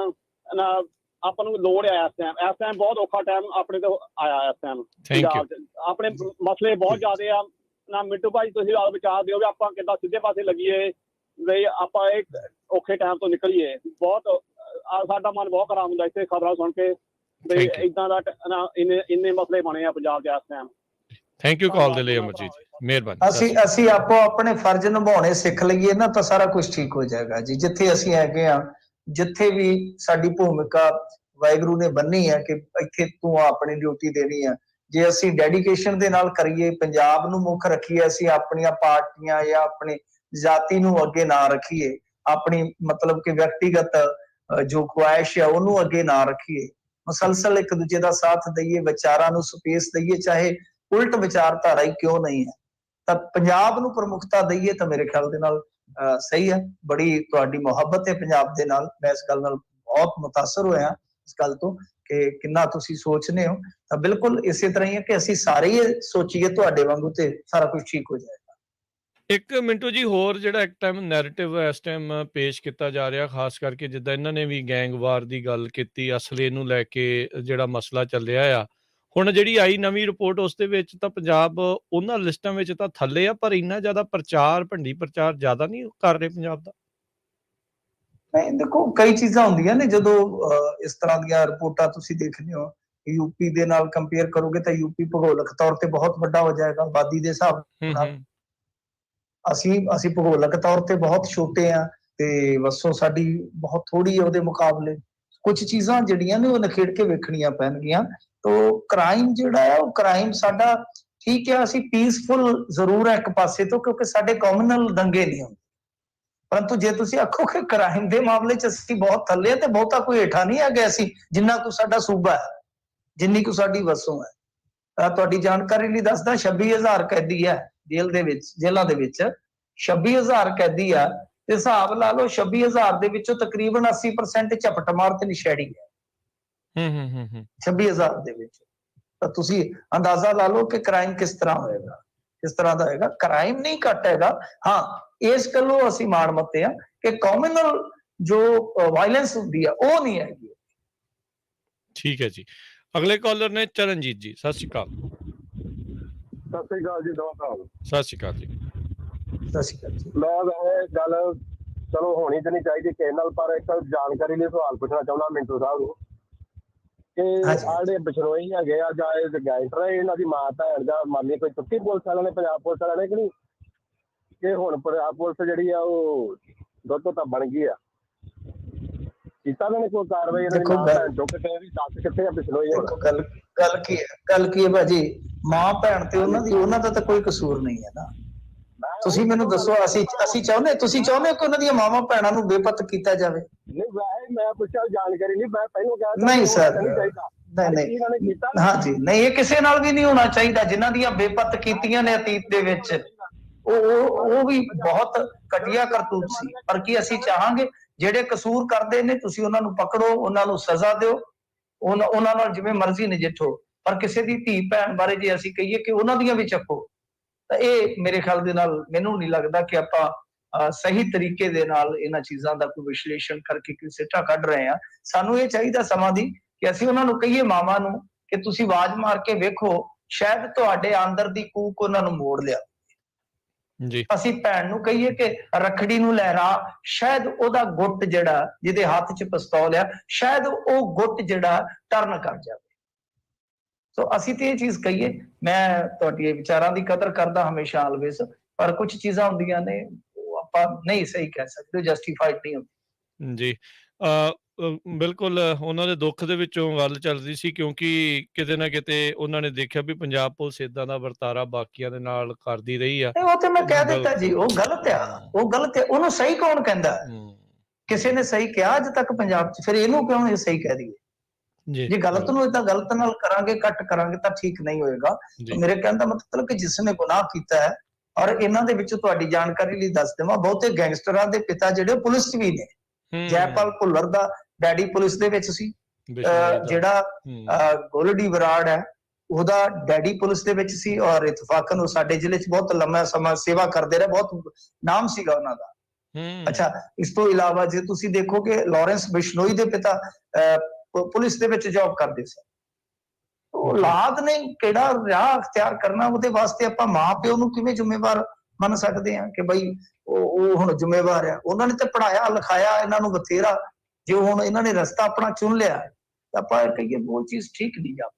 ਜੀ ਜੀ, ਅਗਲੇ ਕਾਲਰ ਨੇ ਜਰਨੈਲ ਸਿੰਘ ਜੀ। ਸਤਿ ਸ਼੍ਰੀ ਅਕਾਲ। ਸਤਿ ਸ਼੍ਰੀ ਅਕਾਲ ਜੀ। ਸਤਿ ਸ਼੍ਰੀ ਅਕਾਲ ਜੀ। ਦੋਹਾਂ ਵੀਰਾਂ ਨੂੰ ਸਤਿ ਸ਼੍ਰੀ ਅਕਾਲ ਤੇ ਸਾਰੇ ਸਰੋਤਿਆਂ ਨੂੰ ਸਤਿ ਸ਼੍ਰੀ ਅਕਾਲ। ਮੈਂ ਥੋੜਾ ਇਹ ਆਪਣੇ ਮੂਸੇਵਾਲ ਦੇ ਕਤਲ ਬਾਰੇ ਗੱਲ ਕਰਨੀ ਹੈ। ਵੈਸੇ ਤਾਂ ਹਰੇਕ ਬੰਦੇ ਨੂੰ ਬਹੁਤ ਦੁੱਖ ਹੋਇਆ। ਮੈਂ ਤਾਂ ਹੁਣ ਇੱਥੇ ਬਾਹਰ ਆ, USA 'ਚ ਘੁੰਮ ਰਿਹਾ, ਟਰੱਕ 'ਚ ਡਰਾਈਵਰ ਆ ਮੈਂ। ਇਹਨਾਂ ਪੱਤਰਕਾਰਾਂ ਕੋਲੋਂ ਵੀ ਮੈਂ ਸੁਣਦਾ ਰਿਹਾ ਕਿ ਉਹਦੇ ਕੋਲੇ 2 ਗਨਮੈਨ ਸੀਗੇ। ਜਦੋਂ ਵੀ ਸੁਣਦੇ ਆ ਸਾਰੇ ਜਿੰਨੇ ਵੀ ਪੱਤਰਕਾਰ ਆ ਇਹ ਕਹਿੰਦੇ ਜੀ ਸਰਕਾਰ ਦੀ ਗਲਤੀ ਆ, ਸਰਕਾਰ ਦੀ ਗਲਤੀ ਆ। ਮੈਂ ਤੁਹਾਡੀਆਂ ਗੱਲਾਂ ਦੇ ਵਿੱਚੋਂ ਹੀ ਗੱਲ ਕੱਢ ਰਿਹਾ ਕਿ 2 ਗਨਮੈਨ ਉਹਦੇ ਕੋਲੇ ਸੀਗੇ, ਉਹਨੇ ਉਹਨਾਂ ਨੂੰ ਬਿਠਾਇਆ ਨਹੀਂ ਗੱਡੀ ਦੇ ਵਿੱਚ, ਕਹਿੰਦਾ ਗੱਡੀ ਦੇ ਵਿੱਚ ਜਗ੍ਹਾ ਨਹੀਂ ਹੈਗੀ, ਅਸੀਂ ਇੱਥੋਂ ਹੀ ਮੁੜ ਆਉਣਾ। ਕੀ ਇਹਦੇ ਵਿੱਚ ਥੋੜੀ ਬਹੁਤ ਗਲਤੀ ਉਹਦੀ ਆਪ ਦੀ ਮੂਸੇਵਾਲੇ ਦੀ ਹੈਗੀ ਜਾਂ ਨਹੀਂ ਹੈਗੀ? ਜਦ ਉਹਨੂੰ ਗਨਮੈਨ ਮਿਲੇ, ਆਪਾਂ ਸਰਕਾਰ ਨੂੰ ਤਾਂ ਸਾਰੇ ਕਹਿੰਦੇ ਆ ਇਹ ਉਸ ਤਰ੍ਹਾਂ ਆਪਾਂ ਕਰ ਰਹੇ ਹਾਂ ਜਿਸ ਤਰ੍ਹਾਂ ਇੱਕ ਟਰੱਕ ਦਾ ਕਾਰ ਦਾ ਐਕਸੀਡੈਂਟ ਹੋ ਜੇ, ਬੇਸ਼ੱਕ ਗਲਤੀ ਕਾਰ ਵਾਲੇ ਦੀ ਹੋਵੇ, ਆਪਾਂ ਟਰੱਕ ਵਾਲੇ ਨੂੰ ਕਹਿੰਦੇ ਹੁੰਦੇ ਆ। ਇਸੇ ਤਰ੍ਹਾਂ ਆਪਾਂ ਸਾਰੇ ਸਰਕਾਰ ਨੂੰ ਜ਼ਰੂਰ ਕਹਿ ਰਹੇ ਹਾਂ, ਪਰ ਆਪਾਂ ਇਹ ਨਹੀਂ ਕਦੇ ਕਿਸੇ ਵੀ ਪੱਤਰਕਾਰ ਨੇ ਇਹ ਗੱਲ ਨਹੀਂ ਆਖੀ ਕਿ ਬਈ ਗਲਤ ਉਹਦੇ ਕੋਲ 2 ਗਨਮੈਨ ਸੀ ਜਿਹੜੇ ਕਿ ਟ੍ਰੇਨਡ ਸੀ। AK-47 ਰਾਈਫਲਾਂ ਉਹਨੇ ਕੋਲੇ ਸੀ। ਮੇਰਾ ਖਿਆਲ ਉਹਦੇ ਚ ਘੱਟ ਤੋਂ ਘੱਟ 30 ਤੋਂ 40 ਰਾਉਂਡ ਇੱਕ ਮੈਗਜ਼ੀਨ ਦੇ ਵਿੱਚ ਪੈਂਦੇ ਹੋਣਗੇ। ਅਗਰ ਉਹ ਨਾਲ ਤੁਹਾਨੂੰ ਪੱਕਾ ਪਤਾ ਕਿ ਉਹਨਾਂ ਦੇ ਕੋਲ ਸੌਲਟਾਂ ਸੀਗੀਆਂ? ਹਾਂਜੀ, ਕੋਈ ਜਿਹੜਾ ਤੁਸੀਂ ਦੱਸ ਸਕਦੇ ਹੋ ਕਿ ਉਹ ਕੋਈ ਲਿਖਤਾ ਹੈ ਕਿ ਉਹਨਾਂ ਦੇ ਕੋਲ ਕਿਹੜੇ ਹਥਿਆਰ ਸਨ?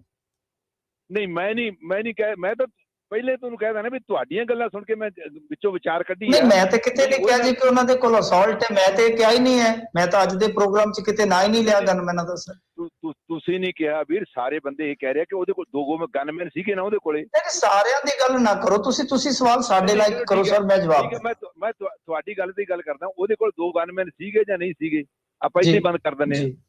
ਸੀਗੇ ਨਾ? ਚਲੋ ਠੀਕ ਹੈ ਜੀ, 2 ਗਨਮੈਨ ਸੀਗੇ। ਉਹ ਗਨਮੈਨਾਂ ਨੂੰ ਕਹਿ ਕੇ ਗਿਆ ਸੀਗਾ ਕਿ ਮੈਂ ਇੱਥੇ ਅੱਡੇ ਤੇ ਚੱਲਿਆ, ਮੈਂ ਚੱਲਿਆ ਗੋਲ ਗੱਪੇ ਖਾਣ।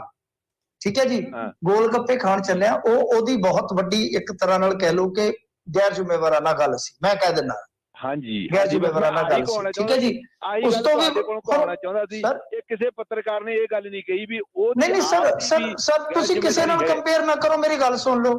ਤੁਸੀਂ ਗੱਲ ਸੁਣ ਲਓ, ਫਿਰ ਤੁਸੀਂ ਅਗਲੀ ਗੱਲ ਕਰ ਲਿਓ। ਅੱਛਾ, ਉੱਥੋਂ ਜਾ ਕੇ ਪਤਾ ਨਹੀਂ ਉਹਨਾਂ ਦੇ ਕੀ ਮਨ 'ਚ ਆਇਆ, ਉਹ ਉੱਥੋਂ ਗਾਂ ਤੁਰ ਪਏ ਨੇ ਤੇ ਗੋਲ ਗੱਪੇ ਵਾਲੇ ਨੂੰ ਕਹਿੰਦੇ ਵੀ ਅਸੀਂ 5 ਮਿੰਟਾਂ 'ਚ ਆਏ। ਮੁੰਡਿਆਂ ਵਾਲੀ ਗੱਲ। ਅੱਛਾ, ਬਾਪੂ ਉਹਦਾ ਆਇਆ ਤਾਂ ਉਹਨਾਂ ਗਨਮੈਨਾਂ ਨੇ ਕਹਿ ਦਿੱਤਾ ਕਿ ਉਹ ਸਿੱਧੂ ਉਧਰ ਨੂੰ ਗਿਆ ਜੀ ਤੇ ਸਾਨੂੰ ਨਹੀਂ ਨਾਲ ਲੈ ਕੇ ਗਿਆ। ਉਹਨੇ ਆਖਿਆ ਪਿੱਛੇ ਚਲੋ, ਗੱਡੀ ਨੂੰ ਹੱਥ ਪਾਇਆ। ਗੱਡੀ 'ਚ ਹਵਾ ਘੱਟ ਸੀ, ਪਜੈਰੋ 'ਚ ਗੱਡੀ ਦੂਜੀ ਜਿਹੜੀ ਸੀਗੀ ਉਹ ਸ਼ਾਇਦ ਇਹਨਾਂ ਨੇ ਨਹੀਂ ਚਲਾਈ ਜਾਂ ਉਹਦੀ ਚਾਬੀ ਵਗੈਰਾ ਨਹੀਂ ਹੋਏਗੀ। ਫਿਰ ਕਿਸੇ ਦੀ ਗੱਡੀ ਮੰਗਾ ਕੇ ਉਹ ਮਗਰ ਗਏ ਨੇ ਜਦ ਤੱਕ ਕਿ ਕਾਂਡ ਹੋ ਗਿਆ ਸੀ। ਤੇ ਇਹਦੇ 'ਚ ਲਾਪਰਵਾਹੀ ਤਾਂ ਹੈ, ਲਾਪਰਵਾਹੀ ਹੈ, ਪਰ ਲਾਪਰਵਾਹੀ ਨੂੰ ਸਰਕਾਰ ਦੀ ਘਟੀਆ ਹਰਕਤ ਦੇ ਨਾਲ ਤੁਸੀਂ ਤੋਲ ਕੇ ਉਹਨੂੰ ਬਰੀ ਨਹੀਂ ਕਰ ਸਕਦੇ। ਜੋ ਉਹਨਾਂ ਨੇ ਹਰਕਤ ਕੀਤੀ ਆ ਕਿ ਸਿਕਿਉਰਿਟੀ ਕਟੌਤੀ ਕਰਨ ਤੋਂ ਬਾਅਦ ਜਿਸ ਤਰ੍ਹਾਂ ਇਵੈਂਟ ਮੈਨੇਜਮੈਂਟ ਕੀਤਾ ਗਿਆ, ਇਹ ਨਾ ਇਖਲਾਕੀ ਤੌਰ ਤੇ ਸਹੀ ਹੈ ਔਰ ਨਾ ਇਹ ਜੇ ਆਪਾਂ ਦੇਖੀਏ ਤਾਂ ਜੋ ਪ੍ਰੋਟੋਕਾਲ ਹੁੰਦਾ ਗਵਰਨੈਂਸ ਦਾ, ਨਾ ਉਹਦੇ ਮੁਤਾਬਕ ਸਹੀ ਹੈ। ਬਿਲਕੁਲ ਗਲਤ ਹੈ ਜੀ, ਬਿਲਕੁਲ ਸਹੀ, ਤੁਸੀਂ ਸਹੀ ਕਹਿ ਰਹੇ ਹੋ, ਪਰ ਗਲਤੀ ਇੰਡੀਵਿਜੂਅਲ ਦੀ ਵੀ ਹੈ ਇਹਦੇ ਵਿੱਚ। ਜਦ ਉਹਦੇ ਕੋਲ ਜਿੰਨੇ ਵੀ ਹੈਗੇ ਜੀ ਬਿਲਕੁਲ ਲਾਪਰਵਾਹੀ ਡੈਫੀਨਿਟਲੀ ਹੈ ਕਿ ਤੁਸੀਂ ਜਦੋਂ ਥ੍ਰੈਟਨ ਹੋ, ਤੁਸੀਂ ਅੰਡਰ ਥ੍ਰੈਟ ਹੋ, ਤਾਂ ਤੁਹਾਨੂੰ ਐਸੀ ਕੁਤਾਹੀ ਨਹੀਂ ਸੀ ਕਰਨੀ ਚਾਹੀਦੀ, ਬਲਕਿ ਵੇਟ ਕਰੋ। ਜੇ ਮੰਨ ਲਓ ਕੋਈ ਗੱਡੀ ਨਹੀਂ ਹੈਗੀ ਤੁਹਾਡੇ ਕੋਲ ਬਿਠਾਉਣ ਵਾਸਤੇ, ਤੁਸੀਂ ਅਰੇਂਜਮੈਂਟ ਕਰੋ ਇੱਕ ਹੋਰ ਗੱਡੀ ਦੀ। ਤੁਹਾਡੀ ਇੱਕ ਵਾਸਤੇ ਤਾਂ 10 ਗੱਡੀਆਂ ਆ ਸਕਦੀਆਂ ਸੀ। ਜੇ ਨਹੀਂ, ਗਨਮੈਨ ਘੱਟ ਹੈ, ਅਸਲੇ ਵਾਲੇ ਮੁੰਡੇ ਕੁਝ ਰੱਖ ਲਓ ਨਾਲ, ਤੱਕ ਇੱਕ ਡੈਟਰੈਂਸ ਬਣਿਆ ਰਹੇ, ਇੱਕ ਡਰ ਬਣਿਆ ਰਹੇ ਕਿ ਉਹਨਾਂ ਦੇ ਨਾਲ ਬੰਦੇ ਅਸਲੇ ਵਾਲੇ ਖਾਸੇ ਹੁੰਦੇ। ਜੀ ਮਿੰਟੂ ਜੀ, ਮਾਸੀ ਦੇ ਘਰ ਜਾਣ ਵਾਲੀ ਗੱਲ ਵੀ ਆ ਰਹੀ ਸੀ ਅੱਜ, ਪਤਾ ਨਹੀਂ ਹੁਣ ਕਿਹੜੇ ਚੈਨਲ ਨੇ ਉਦੋਂ ਇੰਟਰਵਿਊ ਕਰ ਰਹੇ ਸੀ, ਕਹਿੰਦੇ ਮੈਨੂੰ ਪਤਾ ਨਹੀਂ ਸੀ ਉਸਨੇ ਆਉਣਾ ਆ। ਸੋ ਪਤਾ ਨਹੀਂ ਕਈ ਕੁਛ ਇਸ ਦੇ ਵਿੱਚੋਂ ਜਿਹੜਾ ਇਸ ਟਾਈਮ ਨਹੀਂ ਦੇਖੋ ਉਹ ਤਾਂ ਹੁੰਦਾ ਹੀ ਆ, ਨਾਲ ਹੀ ਤਾਂ ਮਾਸੀ ਸੀਗੀ ਉਹਦੀ, ਹੋ ਸਕਦਾ ਕੋਈ ਬਣਿਆ ਹੋਵੇ ਪ੍ਰੋਗਰਾਮ ਤੇ ਜਾ ਆਈਏ, ਜ਼ਰੂਰੀ ਤਾਂ ਨਹੀਂ ਨਾ ਹੁੰਦਾ ਲੱਗ ਗਿਆ ਆਪਾਂ ਜਾਣਾ ਰਿਸ਼ਤੇਦਾਰ ਕੋਲ ਤੇ ਆਪਾਂ ਕਹੀਏ ਵੀ ਅਸੀਂ ਆਉਣ ਲੱਗੇ ਆ ਜਾਈਏ ਕਿ ਨਾ। ਜਿੱਥੇ ਆਪਣੇ ਘਰ ਹੋਣ ਆਪਾਂ ਕਹਿੰਦੇ ਨੇ ਚੱਲ ਯਾਰ ਜਿਹੜਾ ਕੱਢ ਆਈ, ਨਾਲ ਤੇ ਸੀਗੇ ਜੀ। ਸੋ ਇਹ ਹੋ ਸਕਦਾ ਕਿ ਉਹਨਾਂ ਨੂੰ ਨਾ ਪਤਾ ਹੋਵੇ, ਕੋਈ ਹੋ ਸਕਦਾ ਉਹਨਾਂ ਦਾ ਪ੍ਰੋਗਰਾਮ ਬਣ ਗਿਆ ਹੋਵੇ, ਪਰ ਮੇਨ ਗੱਲ ਤੇ ਇਹੀ ਹੈ ਕਿ ਹੁਣ ਗੱਲਾਂ ਜਿੰਨੀਆਂ ਮਰਜ਼ੀ ਕਰ ਲਈਏ ਆਪਾਂ, ਉਹ ਇਫ ਬਟ ਤੇ ਮੁੱਕਣੇ ਨਹੀਂ ਹੈ। ਪਰ ਜੋ ਵੀ ਹੋਇਆ ਬਹੁਤ ਮਾੜਾ ਹੋਇਆ, ਮੰਦਭਾਗਾ ਹੋਇਆ। ਹੁਣ ਤੇ ਇੱਕੋ ਇੱਕ ਚਿੰਤਾ ਹੈ ਕਿ ਕੀ ਇਹ ਰੁਕ ਜਾਏਗਾ, ਵੱਡੀ ਗੱਲ ਇਹ ਹੈ ਕਿ ਕੀ ਇਹ ਰੁਕ ਜਾਏਗਾ। ਜੀ ਜੀ ਜੀ ਬਿਲਕੁਲ, ਕਿਉਂਕਿ ਜਿਸ ਤਰੀਕੇ ਦੇ ਨਾਲ ਉਸਦਾ ਕਤਲ ਕੀਤਾ ਗਿਆ ਆ, ਰੈਕੀ ਲੰਬੀ ਚੌੜੀ ਹੋਈ ਲੱਗਦੀ ਆ, ਤਾਂ ਹੀ ਅਗਲਿਆਂ ਨੂੰ ਪਤਾ ਸੀ ਕਿੱਥੇ ਘੇਰਨਾ, ਕੀ ਕਰਨਾ ਆ।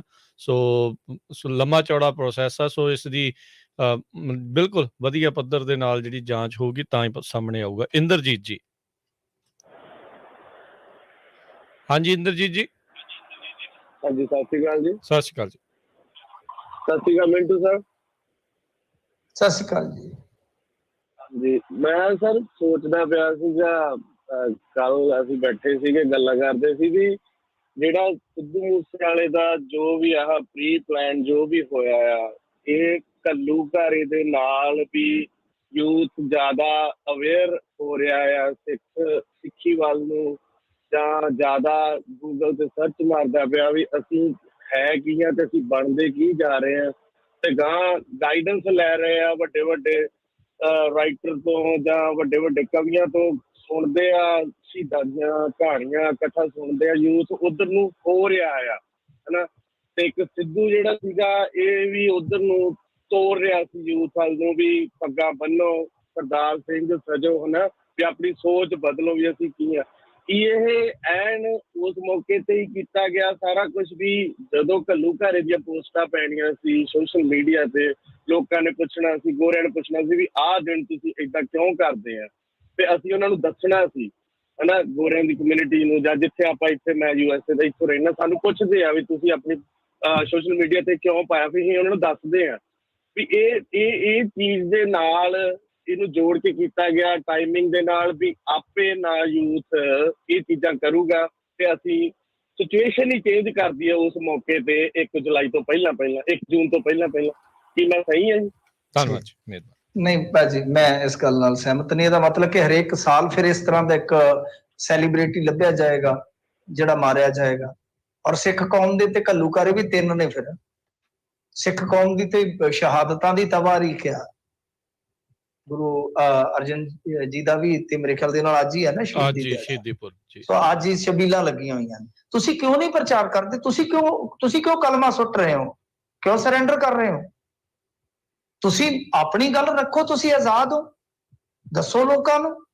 ਸੋ ਮੈਂ ਨਹੀਂ ਇਸ ਗੱਲ ਦੇ ਨਾਲ ਮੁਤਫਿਕ ਹੋ ਸਕਦਾ ਕਿ ਜਾਣਬੁੱਝ ਕੇ ਜੀ ਪਲਾਨ ਕੀਤਾ ਗਿਆ ਸਾਰਾ ਕੁਝ, ਕਿਉਂਕਿ ਸਾਰੀ ਬਹਿਸ ਦਾ ਮਜ਼ਮੂਨ ਤੇ ਆਪਣਾ ਵੀਰੇ ਇਹ ਰਿਹਾ ਨਾ ਕਿ ਬਈ ਉਹ ਅੰਡਰ ਥ੍ਰੈਟ ਸੀ, ਉਹਦੇ ਮਗਰ ਲੱਗੇ ਹੋਏ ਸਨ, ਸਿਕਿਉਰਿਟੀ ਚ ਕਟੌਤੀ ਕੀਤੀ। ਨਾਲ ਆਪਾਂ ਇਹ ਵੀ ਲੌਜਿਕ ਦੇ ਰਹੇ ਹਾਂ ਕਿ ਬਈ ਉਹਨੂੰ ਆਪਣਾ ਘੈਂਟ ਅਸਲਾ ਰੱਖਣਾ ਚਾਹੀਦਾ ਸੀ, ਬੰਦੇ ਹੋਰ ਗਨਮੈਨ ਜਿਹੜੇ ਆ ਉਹ ਲੈਣ ਦਾ ਯਤਨ ਕਰਨਾ ਚਾਹੀਦਾ ਸੀ। ਇੱਕ ਪਾਸੇ ਤਾਂ ਆਪਾਂ ਕਹਿ ਰਹੇ ਕਿ ਬਹੁਤ ਲੰਮੇ ਸਮੇਂ ਤੋਂ ਪਲੈਨਿੰਗ ਹੋ ਰਹੀ ਸੀਗੀ।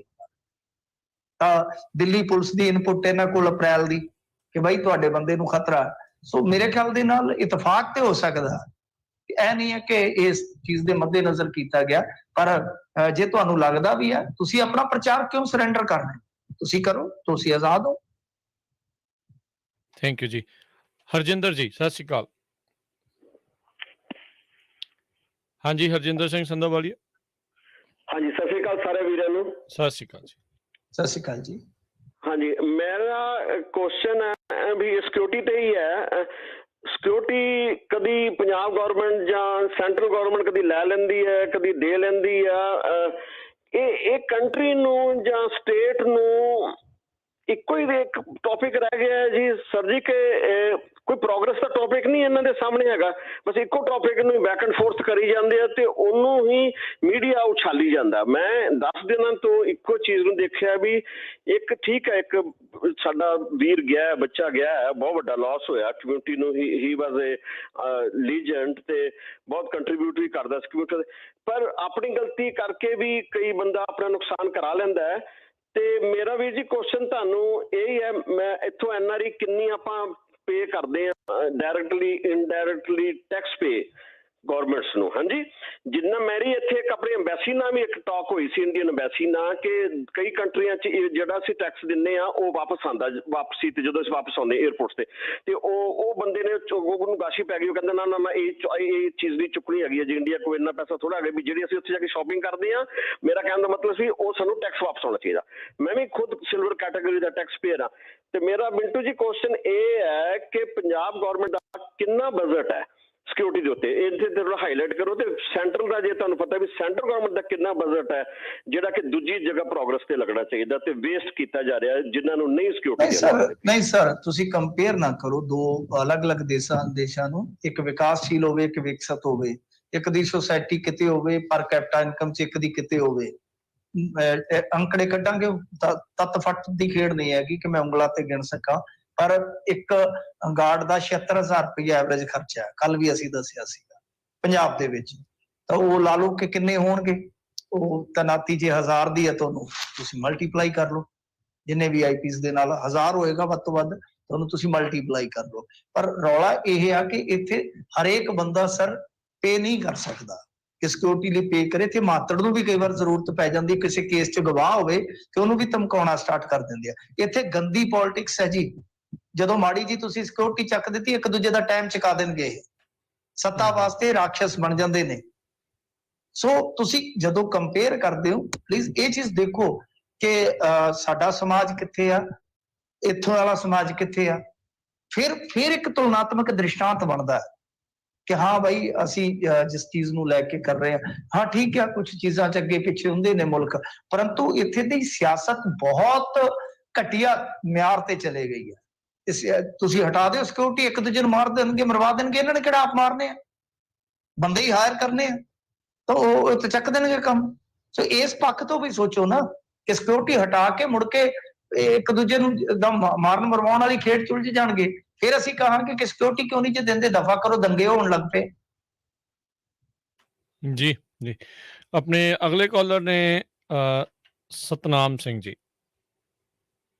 ਜੀ ਸਤਨਾਮ ਜੀ, ਸਤਿ ਸ਼੍ਰੀ ਅਕਾਲ। ਹਾਂਜੀ, ਸਤਿ ਸ਼੍ਰੀ ਅਕਾਲ ਰਾਜ ਕਰਨਵੀਰ ਜੀ ਤੇ ਸਾਰੇ ਸਰੋਤਿਆਂ ਨੂੰ ਬਹੁਤ ਪਿਆਰ ਭਰੀ ਸਤਿ ਸ਼੍ਰੀ ਅਕਾਲ। ਸਤਿ ਸ਼੍ਰੀ ਅਕਾਲ। ਤੇ ਉਹ ਹਾਂਜੀ, ਮੈਂ ਇੱਕ ਸਵਾਲ, ਪ੍ਰਕਾਸ਼ ਸਿੰਘ ਬਾਦਲ ਤੇ ਸੁਖਬੀਰ ਬਾਦਲ ਦੇ ਨਾਲ 25 ਸਾਲ ਇਹ ਬੰਦਾ ਰਾਜ ਕਰਦਾ ਰਿਹਾ, ਇਹ ਜਿਹੜਾ ਪ੍ਰਕਾਸ਼। 25 ਸਾਲ ਦੇ ਵਿੱਚ ਇਹਨਾਂ ਨੇ ਇੰਨੀਆਂ ਮਨ ਮਰਜ਼ੀ ਕਿਤੇ 85 ਕਿੱਲਿਆਂ ਤੋਂ 1000 ਕਿੱਲਿਆਂ ਨੇ ਬਣਾਏ ਨੇ। ਇਹ ਬੰਦਾ ਸੁਖਬੀਰ ਬਾਦਲ ਇਲੈਕਸ਼ਨ ਤੋਂ ਪਹਿਲਾਂ ਕਹਿੰਦਾ ਇਹ ਗੈਂਗਸਟਰ ਹੈ, 2 ਇਹਦੇ ਉੱਤੇ ਮਰਡਰ ਦੇ ਕੇਸ ਨੇ, ਇੰਨਾ ਉਹਨੂੰ ਹਰਟ ਕਰਦੇ। ਫਿਰ ਕੱਲ ਉਹਦੇ ਘਰ ਜਾ ਕੇ 2 ਜਨਾਨੀ ਬੰਦਾ ਬੈਠੇ ਸੀ ਤੇ ਕਿਹੜੇ ਮੂੰਹ ਨਾਲ ਬੈਠੇ ਸੀ ਉੱਥੇ, ਕਿੰਨਾ ਕੁ ਗਿਰੇਗਾ ਜੀ ਬੰਦਾ, ਦੱਸੋ ਮੜ ਜਾ ਇਹਦੇ ਬਾਰੇ, ਕਿੰਨਾ ਕੁ ਹੋਰ ਥੱਲੇ ਗਿਰੇਗਾ। ਸ਼ਾਇਦ ਤੁਸੀਂ ਮੇਰੇ ਤੋਂ ਜ਼ਿਆਦਾ ਪੜ੍ਹੇ ਲਿਖੇ ਹੋਗੇ। ਪੰਜਾਬ ਗੁਰਾਂ ਦੀ ਧਰਤੀ ਹੈ, ਸਾਡੀ ਫਿਲਾਸਫੀ ਹੈ, ਅਸੀਂ ਖੁਸ਼ੀ ਵੇਲੇ ਬੇਸ਼ੱਕ ਵਿਆਹਾਂ 'ਚ ਲੜ ਪਈਏ, ਇੱਕ ਦੂਜੇ ਦਾ ਸਿਰ ਪਾੜ ਦਈਏ ਔਰ ਰੁੱਸ ਕੇ ਵਿਆਹ ਛੱਡ ਕੇ ਆ ਜਾਈਏ, ਪਰ ਜਦੋਂ ਮਰਗ ਹੋ ਜਾਵੇ ਨਾ, ਅਸੀਂ ਬੁਲਾਵੇ ਦਾ ਇੰਤਜ਼ਾਰ ਨਹੀਂ ਕਰਦੇ। ਸੋ ਮਾਫ ਕਰਨਾ, ਮੈਂ ਉਹਨਾਂ ਦੀ ਸਿਆਸਤ ਦਾ ਕੋਈ ਵਕੀਲ ਨਹੀਂ ਹੈ, ਬਹੁਤ ਕਰੜੀ ਆਲੋਚਨਾ ਕੀਤੀ ਉਹਨਾਂ ਦੇ ਰਾਜ ਦੇ ਵਿੱਚ ਔਰ ਉਹਨਾਂ ਦੇ ਇਲਾਕੇ 'ਚ ਰਹਿ ਕੇ। ਉਹਨਾਂ ਦੀਆਂ ਪਾਲਿਸੀਆਂ ਨੂੰ ਹਮੇਸ਼ਾ ਚੈਲੰਜ ਕੀਤਾ, ਸਵਾਲ ਕੀਤਾ। ਕੋਈ ਸਾਡੀ ਕੋਈ ਦਵੈਸ਼ ਨਹੀਂ ਹੁੰਦਾ, ਪੱਤਰਕਾਰ ਦੀ ਕੋਈ ਕਿਸੇ ਨਾਲ ਕੋਈ ਦੁਸ਼ਮਣੀ ਨਹੀਂ ਹੈਗੀ, ਸਾਡੇ ਵਾਸਤੇ ਸਰਕਾਰ ਹੈ। ਪਰ ਮੇਰਾ ਇੱਥੇ ਇਹ ਮੰਨਣਾ ਕਿ ਸਾਡੀ ਫਿਲਾਸਫੀ ਦਾ ਹਿੱਸਾ ਹੈ, ਇਹ ਸਾਡੇ ਜੋ ਮੋਰਲ ਵੈਲਿਊਜ਼ ਜਿਹਨੂੰ ਤੁਸੀਂ ਕਹਿੰਦੇ ਹੋ ਅੰਗਰੇਜ਼ੀ 'ਚ, ਇਹ ਉਹਨਾਂ ਦਾ ਹਿੱਸਾ ਹੈ ਕਿ ਜਦੋਂ ਕੋਈ ਚਲੇ ਜਾਂਦਾ, ਦੁੱਖ 'ਚ ਕੋਈ ਵੀ ਸ਼ਰੀਕ ਹੋਣ ਆ ਜਾਵੇ, ਭਾਵੇਂ ਉਹ ਮਤਲਬ ਕਿ ਮਨ 'ਚ ਕੁਝ ਵੀ ਲੈ ਕੇ ਬੈਠਾ ਹੋਵੇ, ਪਰ ਜਦੋਂ ਸੱਥਰ ਤੇ ਪਹੁੰਚ ਜਾਂਦਾ, ਅਸੀਂ ਸਾਰੇ ਗਿਲੇ ਸ਼ਿਕਵੇ ਇੱਕ ਵਾਰੀ ਭੁਲਾ ਦਿੰਦੇ ਹਾਂ। ਤਾਂ ਮੈਨੂੰ ਲੱਗਦਾ ਕਿ ਥੋੜੀ ਸੋਚ ਸਾਨੂੰ ਇਸ ਮਾਮਲੇ 'ਚ ਬਰੌਡ ਕਰਨੀ ਪਏਗੀ ਕਿ ਜੇ ਮੰਨ ਲਓ ਮਰਗ ਵਾਲੇ ਘਰ ਕੋਈ ਵੀ ਚਲਾ ਜਾਂਦਾ, ਉੱਥੇ ਦੂਜੇ ਵੀ ਉੱਥੇ ਤੁਸੀਂ ਮੈਨੂੰ ਦੱਸੋ, ਜਿਨ੍ਹਾਂ ਨੂੰ ਕੱਲ ਤੱਕ ਨੰਗੇ ਕਰਦੇ ਫਿਰਦੇ ਸੀ, ਉਹ ਵੀ ਉੱਥੇ ਬੈਠੇ ਸਨ। ਜੀ ਜੀ, ਉਹ ਵੀ ਅੱਛਾ, ਉਹਨਾਂ ਨੂੰ ਜਰ ਰਹੇ ਹੋ ਤੁਸੀਂ, ਤਾਂ ਉਹ ਤਾਂ ਫਿਰ ਵੀ ਸਾਡੇ ਇੱਥੋਂ ਤੇ ਰਹਿਣ ਵਾਲੇ ਨੇ। ਕੇਂਦਰੀ ਮੰਤਰੀ ਆ ਰਿਹਾ ਇੱਥੇ। RSS ਦਾ ਇੱਕ ਕੱਟੜ ਬੰਦਾ, ਉਹਨਾਂ ਦਾ ਅਹੁਦੇਦਾਰ, ਵੀਡੀਓ ਹੈ ਮੇਰੇ ਕੋਲ, ਮੈਂ ਬਿਨਾਂ ਤੱਥ ਤੋਂ ਗੱਲ ਨਹੀਂ ਕਰਦਾ, ਜਲੰਧਰ ਦੇ ਵਿੱਚ ਇੱਕ ਬਹੁਤ ਵੱਡੇ ਟੂਰਨਾਮੈਂਟ ਦਾ ਉਦਘਾਟਨ ਕਰ ਰਿਹਾ। ਕੌਣ ਕਰਵਾ ਰਿਹਾ ਉਹਨਾਂ ਤੋਂ? ਅਸੀਂ ਉਹ ਜਰ ਰਹੇ ਹਾਂ। ਤੇ ਜੇ ਕੋਈ ਸਾਡੇ ਸੱਥਰ ਤੇ ਕੋਈ ਆ ਗਿਆ, ਠੀਕ ਹੈ, ਉਹਨਾਂ ਦੀ ਰਾਜਨੀਤੀ ਨੂੰ ਰੱਦ ਕਰੋ, ਰੱਦ ਕਰਕੇ ਲੋਕਾਂ ਨੇ ਘਰੇ ਬਿਠਾਏ ਹੋਏ ਨੇ। ਪਰ ਜੇ ਕੋਈ ਆ ਗਿਆ ਮਰਗ ਤੇ ਤਾਂ ਕੀ ਉਹਨੂੰ ਕਹਿ ਦਈਏ ਕਿ ਬਈ ਚਲੇ ਜਾ ਸਾਡੇ ਘਰੋਂ? ਮੇਰੇ ਖਿਆਲ ਦੇ ਨਾਲ ਸਾਡੇ ਸੰਸਕਾਰ ਨਹੀਂ ਹੈ ਪੰਜਾਬ। ਜੀ ਜਤਿੰਦਰ। ਹਾਂਜੀ ਸਤਿ ਸ਼੍ਰੀ ਅਕਾਲ ਜੀ। ਜੀ ਸਤਿ ਸ਼੍ਰੀ ਅਕਾਲ। ਹਾਂਜੀ ਮਿੰਟੂ ਵੀਰ, ਪਹਿਲੀ ਗੱਲ ਤੇ ਇਹ ਆ ਵੀ ਇਹ ਟੋਟਲੀ ਸਰਕਾਰ ਦਾ ਫੇਲੀਅਰ ਆ, ਤੇ ਜਿਹੜਾ ਸਿਕਿਉਰਿਟੀ ਨੂੰ ਲੈ ਕੇ ਜਿਹੜਾ ਘਟਾਇਆ ਆ ਤੇ ਫਿਰ ਇਹਨਾਂ ਨੇ ਨਸ਼ਰ ਕੀਤਾ, ਇਹ ਪੰਜਾਬ ਦੀ ਤਰਾਸਗੀ ਆ। ਜਿਹੜਾ ਵੀ ਬੰਦਾ ਸਿਰ ਚੱਕਦਾ ਆ ਜਾਂ ਕੋਈ ਮਕਬੂਲ ਹੋ ਜਾਂਦਾ, ਉਹਨੂੰ ਰਹਿਣ ਨਹੀਂ ਦਿੱਤਾ ਜਾਂਦਾ। ਨੰਬਰ 2, ਇਹ ਰਾਜੇ ਵੜਿੰਗ ਦਾ ਬਿਆਨ ਆਇਆ ਵੀ ਸਾਡੀ ਸਰਕਾਰ ਵੇਲੇ ਇਹਦੇ ਕੋਲ 10 ਗਨਮੈਨ ਤੇ 1 ਜਿਪਸੀ ਦਿੱਤੀ। ਚਲੋ ਉਹ ਵੀ ਮੰਨ ਲਿਆ, ਠੀਕ ਆ। ਪਰ ਹੁਣ ਜਿਹੜੇ ਬੰਦੇ, ਤੇ ਤੁਸੀਂ ਦੱਸਿਆ ਵਾ, ਤੁਹਾਨੂੰ ਵੀ ਪਤਾ ਤੇ ਮੈਨੂੰ ਵੀ ਪਤਾ ਵੀ ਜਿਹੜੇ ਗੈਂਗਸਟਰ ਜੇਲ੍ਹਾਂ 'ਚ ਬੈਠੇ, ਤੁਸੀਂ ਆਖਿਆ ਉਹ ਬਹੁਤ ਛੇਤੀ ਮੰਨ ਲੈਂਦੇ ਆ ਵੀ ਠੀਕ ਹੈ ਅਸੀਂ ਕਤਲ ਕੀਤਾ, ਸਾਡੇ ਤੇ ਮੁਕੱਦਮਾ ਪਾ ਦਿਓ, ਅਸੀਂ ਤਾਂ ਅੰਦਰ ਬੈਠੇ ਸੇਫ ਆ। ਹੁਣ ਜਿਹੜੀਆਂ ਮਾਵਾਂ ਦੇ ਪੁੱਤ ਬਾਹਰ ਮਰ ਰਹੇ, ਉਹਨਾਂ ਦਾ ਕੀ ਕੰਮ ਆ? ਇਹ ਕੋਈ ਇਹੋ ਜਿਹਾ ਕਾਨੂੰਨ ਨਹੀਂ ਬਣ ਸਕਦਾ ਵੀ ਇਹਨਾਂ ਨੂੰ ਫਾਸਟ ਟਰੈਕ ਕਰਕੇ ਤੇ ਇਹਨਾਂ ਨੂੰ ਲਾਂਭੇ ਕੀਤਾ ਜਾਵੇ, ਨੱਥ ਪਾਈ ਜਾਵੇ? ਤੇ ਕੱਲ ਇੱਕ ਕੁਲਬੀਰ ਜੀਰੇ ਦੀ ਵੀਡੀਓ ਤੁਸੀਂ ਵੀ ਵੇਖੀ ਹੋਣੀ, ਚਲੋ ਮੈਨੂੰ ਨਹੀਂ ਪਤਾ ਵੀ ਇਹ ਸਿਆਸਤ ਨਾਲ ਲਿੰਕ ਹੈ ਜਾਂ ਕਿੱਦਾਂ। ਉਹ ਹੁਣ ਸਿੱਧਾ ਹੀ ਇਹਨਾਂ ਨੂੰ ਕਹਿਣ ਡਿਆ, ਕਹਿੰਦਾ ਹੁਣ ਇੱਥੇ ਛਾਉਣੀ ਬਣਾਤੀ, ਅੱਜ ਇਹੋ 4 ਬੰਦੇ ਉਹਨੂੰ ਦਿੱਤੇ ਹੁੰਦੇ ਤੇ ਮੁੰਡਾ ਅੱਜ ਜਿੰਦਾ ਹੁੰਦਾ। ਠੀਕ ਹੈ ਜੀ। ਤੇ ਦੂਜੀ ਗੱਲ ਇਹ ਵੀ ਭਗਵੰਤ ਮਾਨ ਨੂੰ ਨਾ ਤੇ ਕੋਈ ਪੁਲਿਸ ਦਾ ਐਕਸਪੀਰੀਅੰਸ, ਕੇਜਰੀਵਾਲ ਨੂੰ ਕੋਈ ਪੁਲਿਸ ਦਾ ਐਕਸਪੀਰੀਅੰਸ ਨਹੀਂ ਹੈਗਾ। ਠੀਕ ਹੈ ਜੀ। ਕੱਲ ਨਾ ਉਹਨੇ ਕੋਈ PC ਕੀਤੀ ਆ, ਆਇਆ ਤੇ ਬਾਹਰੋਂ ਬਾਹਰ ਨਿਕਲ ਗਿਆ। ਤੁਸੀਂ ਦੱਸੋ ਵੀ ਇਹ ਕੋਈ ਕਾਨੂੰਨ ਬਣ ਸਕਦਾ ਜਿਹੜਾ ਗੈਂਗਸਟਰਾਂ ਨੂੰ ਨੱਥ ਪੈ ਜੇ ਤੇ ਮਤਲਬ ਡਰ ਬਹਿ ਜੇ ਇੱਕ ਵਾਰੀ? ਦੱਸੋ ਜਰਾ ਮਾੜਾ ਜਿਹਾ। ਧੰਨਵਾਦ ਜੀ। ਦੇਖੋ ਭਾਜੀ, ਪਹਿਲੀ ਗੱਲ ਤੇ ਹੈ ਕਿ ਸਰਕਾਰ ਦਾ ਫੇਲੀਅਰ ਤੇ ਆਪ ਹੀ ਮੰਨ ਰਹੇ ਆ ਨਾ।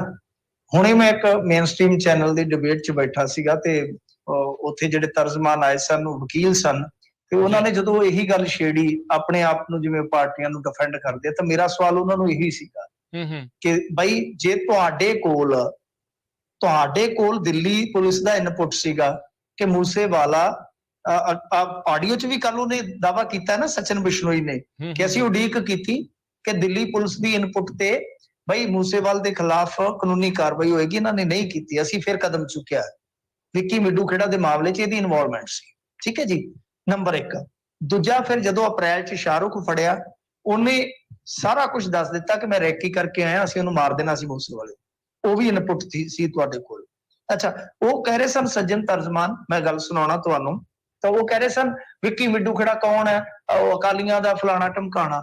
ਮੈਂ ਕਿਹਾ ਜੀ, ਜਦੋਂ ਤੁਹਾਨੂੰ ਫਿਰ ਪਤਾ ਲੱਗ ਗਿਆ ਕਿ ਇਹ ਐਂਗਲ ਸਿੱਧਾ ਇੱਧਰ ਜੁੜਦਾ ਹੈ, ਫਿਰ ਸਿਕਿਉਰਿਟੀ 'ਚ ਕਟੌਤੀ ਕਰਨ ਦੀ ਜ਼ਰੂਰਤ ਸੀ ਕਿ ਵਧਾਉਣ ਦੀ ਜ਼ਰੂਰਤ ਸੀ? ਤੁਸੀਂ ਉਹਦੇ ਮੈਨੇਜਰ ਨੂੰ ਤਾਂ ਨਾਮਜ਼ਦ ਕੀਤਾ, ਤੁਹਾਡੀ ਪੁਲਿਸ ਨੇ, ਆਮ ਆਦਮੀ ਪਾਰਟੀ ਦੀ ਸਰਕਾਰ ਦੇ ਰਾਜ 'ਚ ਮੂਸੇਵਾਲ ਦੇ ਮੈਨੇਜਰ ਨੂੰ ਵਿੱਕੀ ਮਿੱਡੂ ਖੇੜਾ ਦੇ ਮਾਮਲੇ 'ਚ ਇਹਨਾਂ ਨੇ ਨਾਮਜ਼ਦ ਕੀਤਾ ਪਰਚੇ 'ਚ 302 'ਚ ਕਿ ਰੈਕੀ ਇਹਨੇ ਕਰਵਾਈ, ਸ਼ੂਟਰਸ ਨੂੰ ਇਹਨੇ ਸ਼ੈਲਟਰਿੰਗ ਦਿੱਤੀ, ਸਾਰਾ ਕੁਝ ਇਹਨੇ ਪ੍ਰੋਵਾਈਡ ਕਰਵਾਇਆ।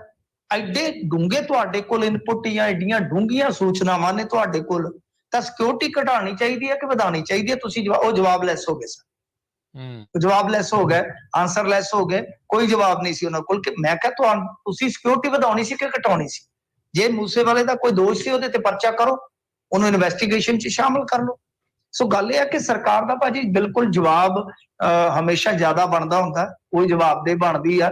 ਬਾਕੀ ਮਸਲਾ ਜਿਹੜਾ ਕੁਲਬੀਰ ਜੀਰੇ ਹੋਰੀ ਕੀ ਕਰਦੇ, ਇਹਨਾਂ ਨੂੰ ਤੇ ਛੱਡੀਏ ਆਪਾਂ। ਰੌਲਾ ਇਹ ਹੈ ਕਿ ਇਸ ਟਾਈਮ ਜ਼ਰੂਰਤ ਇਸੇ ਗੱਲ ਦੀ ਹੈ, ਜੋ ਤੁਸੀਂ ਗੱਲ ਕਹੀ ਹੈ, ਇਹ ਗੱਲ ਕਰਨ ਵਾਲੀ ਹੈ ਕਿ ਬਾਈ ਤੁਹਾਨੂੰ ਕੁਝ ਲਾਅ ਸਖਤ ਕਰਨੇ ਪੈਣਗੇ, ਕੁਝ ਆਪਣੀ ਜੁਡੀਸ਼ਰੀ ਉਹ ਚੁਸਤ ਦਰੁਸਤ ਕਰਨੀ ਪਵੇਗੀ। ਮੇਨ ਗੱਲ ਇਹ ਹੈ ਕਿ ਸਭ ਤੋਂ ਵੱਡਾ ਇਹਨਾਂ ਨੂੰ ਕੌਨਫੀਡੈਂਸ ਹੁੰਦਾ, ਜਿਹੜੇ ਭਗੌੜੇ ਹੁੰਦੇ ਆ, ਕਿ ਸਾਡੇ ਖਿਲਾਫ ਕਿਸੇ ਨੇ ਗਵਾਹੀ ਨਹੀਂ ਦੇਣੀ, ਕੇਸ ਵੱਜਦਾ।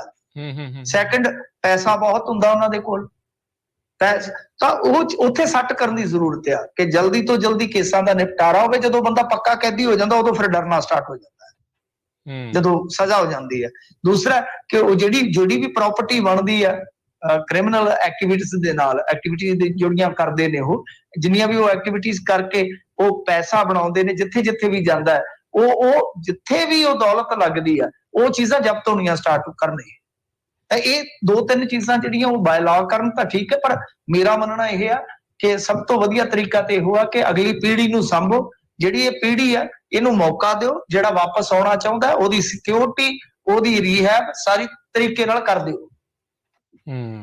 ਜੀ ਜੀ, ਅੱਜ ਕਾਫੀ ਲੰਮਾ ਸਮਾਂ ਰਹਿ ਗਿਆ, ਕੁਝ ਕੁ ਹੋਰ ਕਾਲਰਸ ਰਹਿ ਗਏ ਨੇ ਤੇ ਫਿਰ ਆਪਾਂ ਸਮਾਪਤੀ ਕਰਨੀ ਹੈ ਪ੍ਰੋਗਰਾਮ ਦੀ। ਭੁਪਿੰਦਰ ਜੀ ਸਤਿ ਸ਼੍ਰੀ ਅਕਾਲ ਵੀਰ ਜੀ। ਸਤਿ ਸ਼੍ਰੀ ਅਕਾਲ ਜੀ।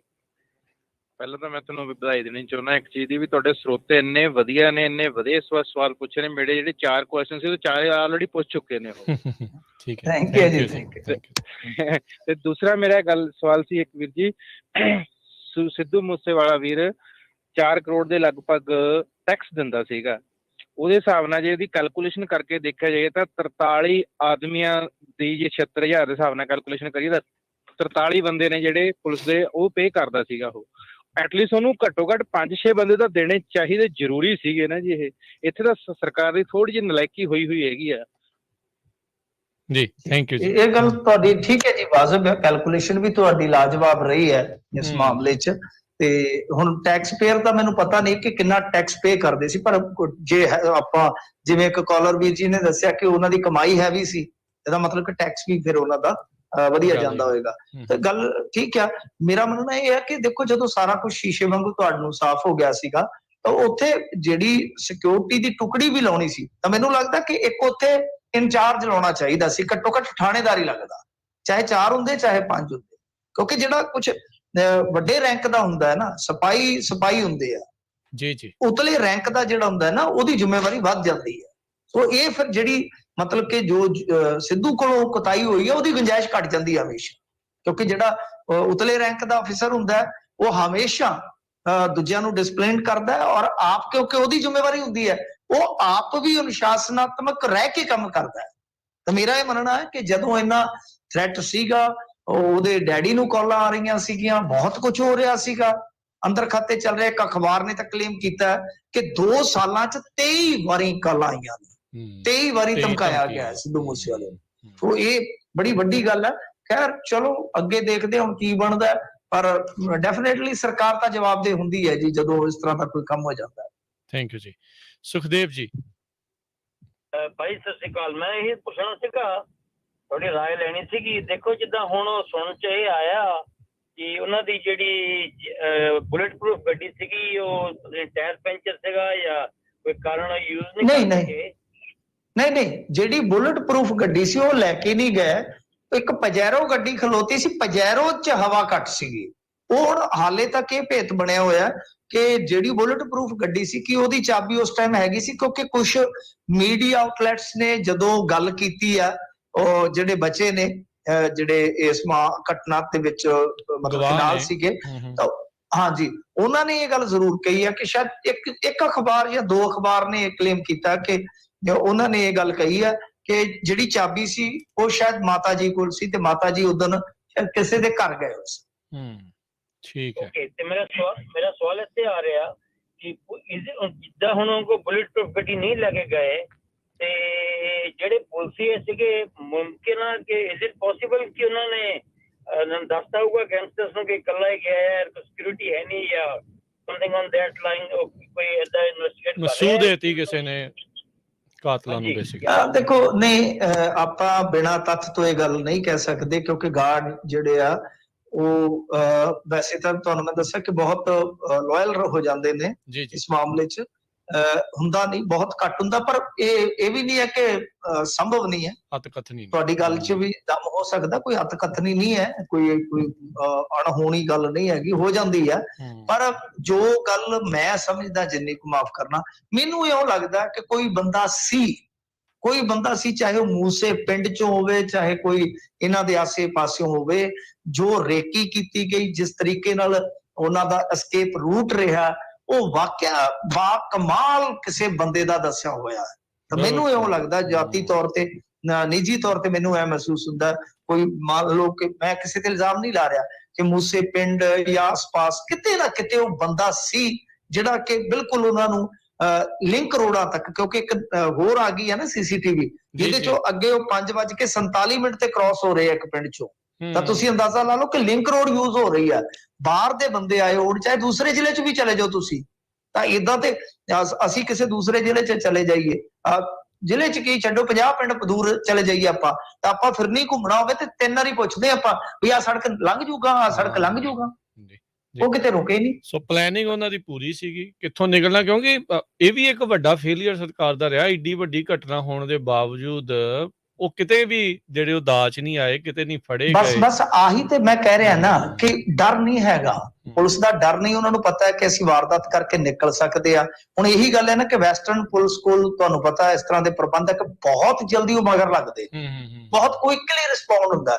ਹਰੇਕ ਜਗ੍ਹਾ ਤਾਂ ਵੈਸਟਰਨ ਦੀ ਪੁਲਿਸ ਵੀ ਨਹੀਂ ਮੌਜੂਦ ਕਿ ਇੱਕ ਗਲੀ ਮੋੜ ਤੇ ਖਲੋਤੀ ਹੈ, ਇੱਕ ਬੰਦੇ ਦੇ ਨਾਲ ਉਹ ਗਾਰਡ ਹੈ। ਐਸਾ ਤਾਂ ਕਿਤੇ ਵੀ ਪੋਸੀਬਲ ਨਹੀਂ ਹੈ। ਕਿਤੇ ਲੱਖ ਤੇ ਕੋਈ 100 ਬੰਦਾ ਹੋਏਗਾ ਪੁਲਿਸ ਦਾ, ਕਿਤੇ ਕੋਈ 90 ਹੋਣਗੇ, ਕਿਤੇ ਕੋਈ 80 ਹੋਏਗਾ ਕਿਸੇ ਦੇਸ਼ ਦੇ ਵਿੱਚ। ਇਸ ਤਰ੍ਹਾਂ ਹੀ ਹੈ ਨਾ, ਪਰ ਉਹਨਾਂ ਦਾ ਰਿਸਪੌਂਡ ਕਿਹੋ ਜਿਹਾ ਰਹਿੰਦਾ, ਸਾਡਾ ਰਿਸਪੌਂਡ ਕਿਹੋ ਜਿਹਾ।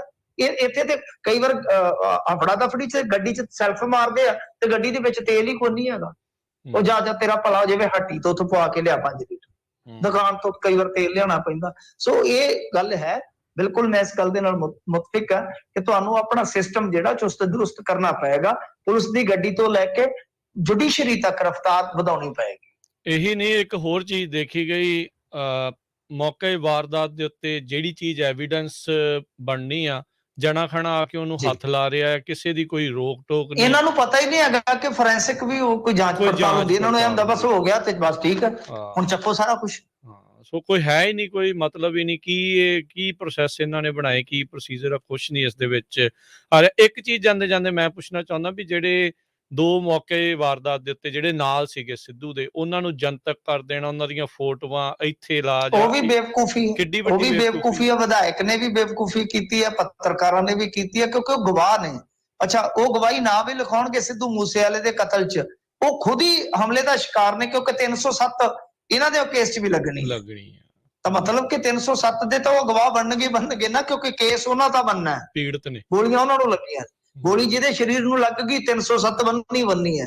ਤਾਂ ਤੁਸੀਂ ਪੀੜਤ ਬੰਦੇ ਦੀ, ਔਰ ਖਾਸ ਤੌਰ ਤੇ ਜਿਹੜਾ ਕਿ ਉਹਨਾਂ ਲੋਕਾਂ ਦਾ ਸ਼ਿਕਾਰ ਆ, ਜਿਹੜੇ ਲੋਕ ਖਤਰਨਾਕ ਹੀ ਨਹੀਂ ਬਲਕਿ ਰੂਹ ਪੋਸ਼ ਨੇ ਇਸ ਟਾਈਮ, ਬਿਲਕੁਲ ਕਹ ਲੋ ਭਗੌੜੇ ਨੇ, ਤਾਂ ਕਿਤੇ ਵੀ ਥ੍ਰੈਟ ਕਰ ਸਕਦੇ, ਕਿਤੇ ਵੀ ਕੋਈ ਨੁਕਸਾਨ ਕਰ ਸਕਦੇ ਆ। ਤਾਂ ਤਸਵੀਰ ਜਨਤਕ ਕਰਨੀ, ਆਇਡੈਂਟੀ ਜਨਤਕ ਕਰਨੀ ਮੇਰੇ ਖਿਆਲ ਦੇ ਨਾਲ ਬਹੁਤ ਕਹ ਲਈਏ ਕਿ ਕਾਲ ਦਾ ਕੰਮ ਸੀ। ਉਹ ਪੱਤਰਕਾਰਤਾ ਵੀ ਅੱਜ ਕੱਲ ਤੁਹਾਨੂੰ ਪਤਾ ਕਾਲੀ ਹੈ, ਤੇ ਰਾਜਨੀਤੀ ਤੇ ਉਹ ਤੋਂ ਵੀ ਸੁਪਰ ਕਾਲੀ ਹੈ। TRP ਵਾਲਾ ਆਪਾਂ ਦੇਖਿਆ ਸੀ ਵੀ ਅਰਨਬ ਕੀ ਜਿਹੜਾ ਉਹ ਮਾਮਲਾ ਬਣਿਆ, TRP ਦੇ ਲਈ ਕੀ ਕੁਛ ਕਰਨ ਨੂੰ ਜਿਹੜਾ ਇਹ ਤਿਆਰ ਨੇ। ਸੋ ਉਹੀ ਹਾਲਾਤ ਇਹ ਆ।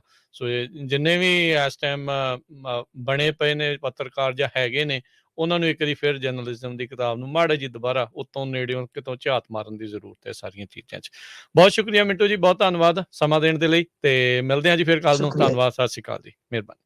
ਸਤਿ ਸ਼੍ਰੀ ਅਕਾਲ ਜੀ। ਸੋ ਅੱਜ ਕਾਫੀ ਲੰਮਾ ਚੱਲਿਆ ਜੀ ਪ੍ਰੋਗਰਾਮ, ਦੇਰੀ ਦੇ ਨਾਲ ਵੀ ਸ਼ੁਰੂ ਹੋਇਆ ਸੀ, ਪਰ ਮਿੰਟੂ ਜੀ ਨੇ ਵੀ ਆਪਣੇ ਜਿਹੜੇ ਸਰੋਤਿਆਂ ਦੇ ਸਵਾਲਾਂ ਦੇ ਜਵਾਬ ਦਿੱਤੇ, ਖਬਰਾਂ ਦੇ ਉੱਤੇ ਵੀ ਜਿਹੜੀ ਉਹ ਝਾਤ ਮਾਰੀ। ਤੇ ਹੁਣ ਲੈਂਦੇ ਹਾਂ ਜੀ ਆਪਾਂ ਇਜਾਜ਼ਤ। ਇਸ ਤੋਂ ਕੁਝ ਸਮੇਂ ਬਾਅਦ ਫਿਰ ਜਿੰਨਾ ਸਮਾਂ ਰਹਿ ਗਿਆ 10 ਵਜਣ ਦੇ ਵਿੱਚ ਉਸ ਤੋਂ ਪਹਿਲਾਂ ਆਪਾਂ ਅਪਡੇਟ ਅਮਰੀਕਾ ਪ੍ਰੋਗਰਾਮ ਲੈ ਕੇ ਹਾਜ਼ਰ ਹੋਵਾਂਗੇ। ਤੇ ਹੁਣ ਲੈਂਦੇ ਹਾਂ ਜੀ ਇਜਾਜ਼ਤ। ਮੇਰੇ ਰਾਜਕਨਵੀਰ ਸਿੰਘ ਵੱਲੋਂ ਤੁਹਾਨੂੰ ਸਭ ਨੂੰ ਪਿਆਰ ਭਰੀ ਸਤਿ ਸ਼੍ਰੀ ਅਕਾਲ। ਸੁਣਦੇ ਰਹਿਣਾ ਪੰਜਾਬੀ ਰੇਡੀਓ USA।